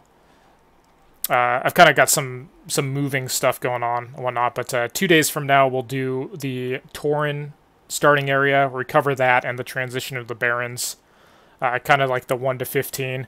And I've got footage for that that's similar to what we used here, where it's like a combination of beta footage from, like, various different characters. So I kind of walk you guys through, like, the Tauren 1 to 15 route. We'll do that at the same time on Monday. What is today? Saturday? Yeah, so 2 days from now at 6 p.m. PST, we'll do the Tauren one, Then a couple days after that, we'll do the Durotar Orc Troll starting area. And yeah, I've got Hunter gameplay aplenty. The one of the last things I did before the beta went down was just do a fresh 1 to 40 run, because a lot of speedrunners were doing like once they found the beta went down, they did like a full 1 to 40 with their roots. Like Joanna did one, the last week of beta. I did one. Some other people did, and on my most recent VODs, other than this stream, I think the last stream I did was a 2-day stream of me going 1 to 40 and just streaming the whole thing. So and that was with Hunter, so plenty of Hunter gameplay there.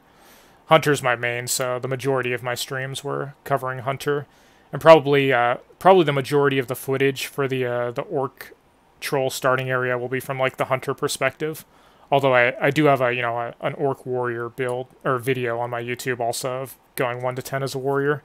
But it pretty much uses the same path I use on my Hunter anyways, with like one exception.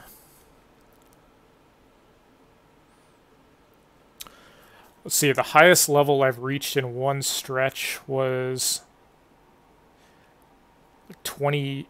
I think I went like 1 to 28 a couple different times, just because I didn't really see I wasn't trying to stay up 40 hours and destroy myself up until I need to come launch.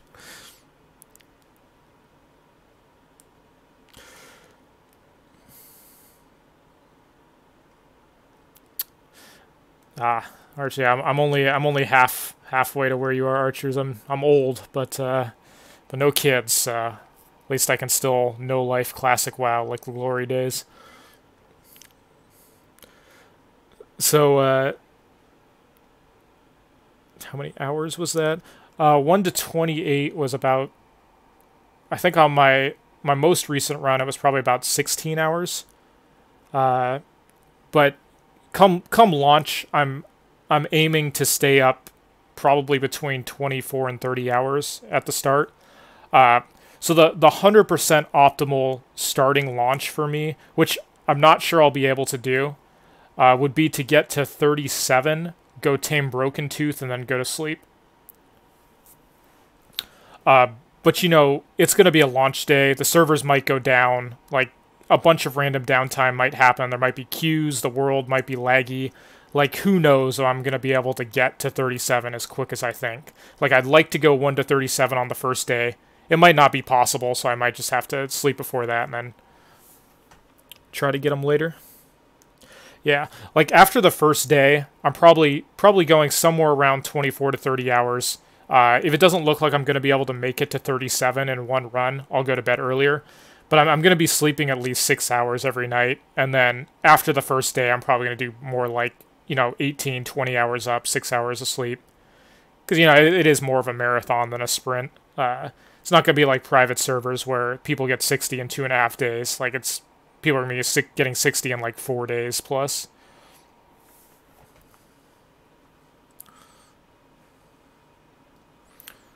Falcon 2, I mean, I guess that's not a specific enough question, Falcon, since it totally depends on like what class you're playing and like I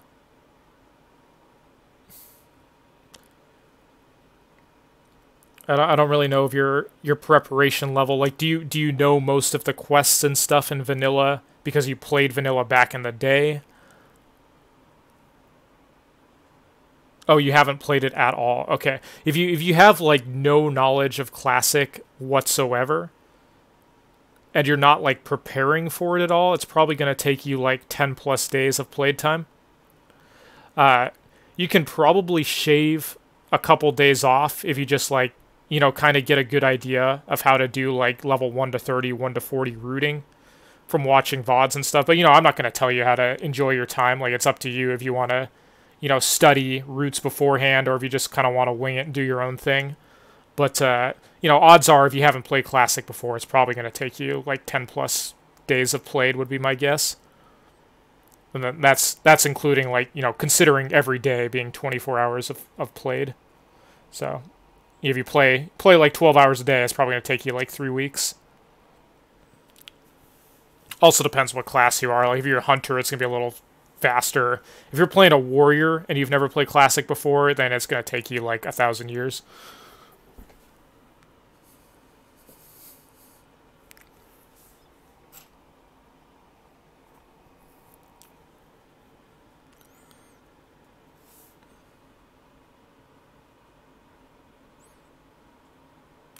Let's see, there's another question. Do you think grinding will be way slower than questing? No, I think the best way is a combination of both. There are not enough quests in the game to efficiently go from 1 to 60 without a large amount of grinding and or dungeoning. Basically, grinding and dungeoning are essentially the same thing. It's just that if you're a really strong solo class, like Hunter, Mage, Warlock, or you happen to have a really strong weapon, like say you're a rogue that just did Wailing Caverns and got like a wing blade, like you're at your power spike or something, so at that point I would consider rogue one of the good solo classes. You're going to want to like solo grind, but if you're one of the other classes, you're probably going to want to lean towards doing dungeons and dungeon quests, but you're going to have to do a good amount of that, because, I mean, I don't know, I think people are getting, like, the wrong impression of how much you actually have to grind or dungeon, because the beta was only 1 to 40, and, like, the real grind doesn't start hitting until 40 plus. Like, you start running out of quests hard. If you just try to, like, straight follow a guide and only do quests without dungeoning or grinding, you're going to find yourself, like, 2, 3, 4 levels behind all the quests, and it's just going to slow down to a crawl. Like, If I was writing a guide like 1 to 60, like literally 7 levels of my guide would just be like, this level range, either grind on like these mobs or go do this dungeon, you know, depending on your class or whatever. Like, it's, I think people don't quite anticipate just how much you actually have to level outside of quests going 1 to 60. Part of that is that private servers they had completely incorrect quest XP values for a long time. So even people that have leveled on private servers since vanilla and think it's like, oh, you know, I went 1 to 60 a few years ago on Nost, it wasn't that hard. That was because all the quests gave you 30% more experience than they were supposed to, because they were based off of like TBC values. So like, yeah, prepare yourself for a lot of dungeoning and grinding. Otherwise, you're going to be like trying to do quests 4 levels above you by the time you're in the 40s. Just accept it. That's how vanilla leveling is.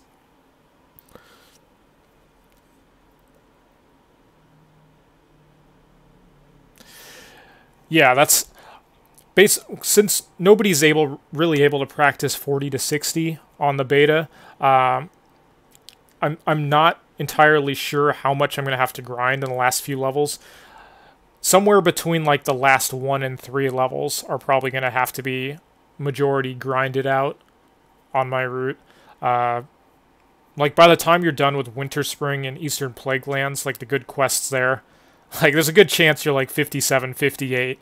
And you're just like, well, I could like wander around the world to Silithus and do like 2 quests there and, you know, do a group quest over in Winter Spring, but like it's probably best to just sit somewhere and grind it out for like a day. But yeah, like if you have to straight grind 58 to 60, that takes a long time. Like even for a hunter, like mages are really fast at it. But you know, like 57 to 60 is going to be the point where mages start catching a lot of people if they're behind them in levels.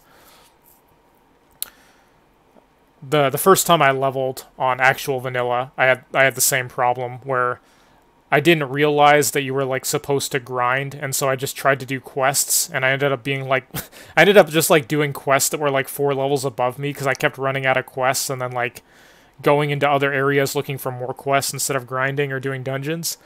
And so I like ran out of quests at like 56 or 57 the first time I played back in 2004, and I just had to like hard grind out for like 2 days up to level 60. That just almost killed me, man. It was so boring. So definitely better to do some grinding as you go rather than just like run into a wall and just have to grind out like 4 levels because you have no quests left.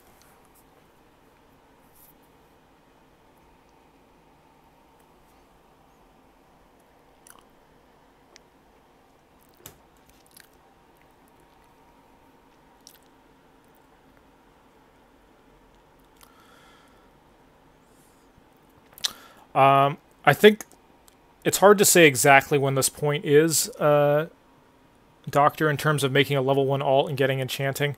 There is a point where it's worth doing that, but it's hard to say where that point is, because you're going to be so hard up for money in the first, like, 40 levels of the game, especially if you talk about, you know, saving for a mount and stuff. But, you know, buying bags, buying all your class skills, etc., that you're just going to want to, like, vendor every piece of gear you're not using, for the most part. Unless you get something super good, you might want to auction house it. But people just aren't going to have that much money in the early games, so enchanting stuff is not going to sell for very much early on. You're going to be better off just vendoring things.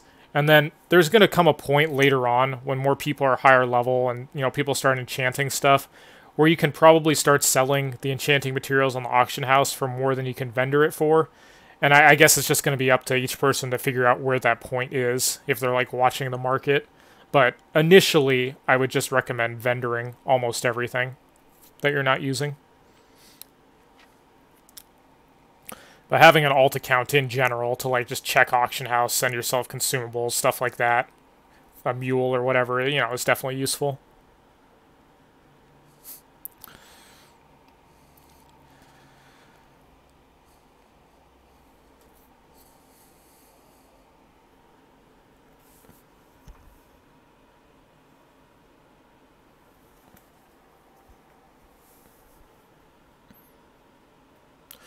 It is 1 hour mail time on Classic, even if it's to your own account. So that's another big difference from private servers.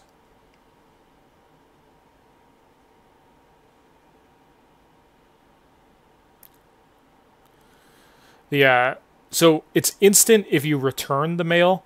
Like, say you mail something to your alt, it takes an hour to get there, but if you hit the return, it returns it to your main instantly. So, like, there are some uses for that. Like, for example, you mail a bunch of stuff to your alt, like, you know, linen or wool or something that you might want later, but you don't want taking up space for now. Or if you're a hunter, like arrows or pet food.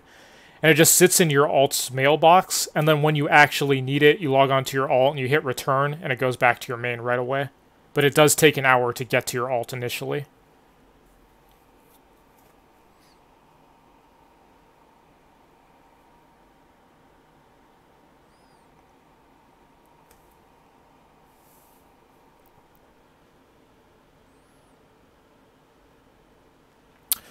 Yeah, it's a good call. I'm probably going to do the same thing.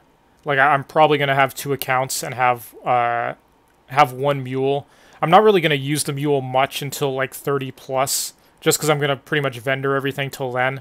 But as I start getting higher level gear that might, like, auction for a decent amount once people get more money, or if I want an alt to, like, check, you know, the bow spawns in certain towns or stuff, I'll probably use it more, you know, 30 plus, like, when my character's auto-running somewhere on a flight path, I'll probably, like, tab over to an alt while I'm racing.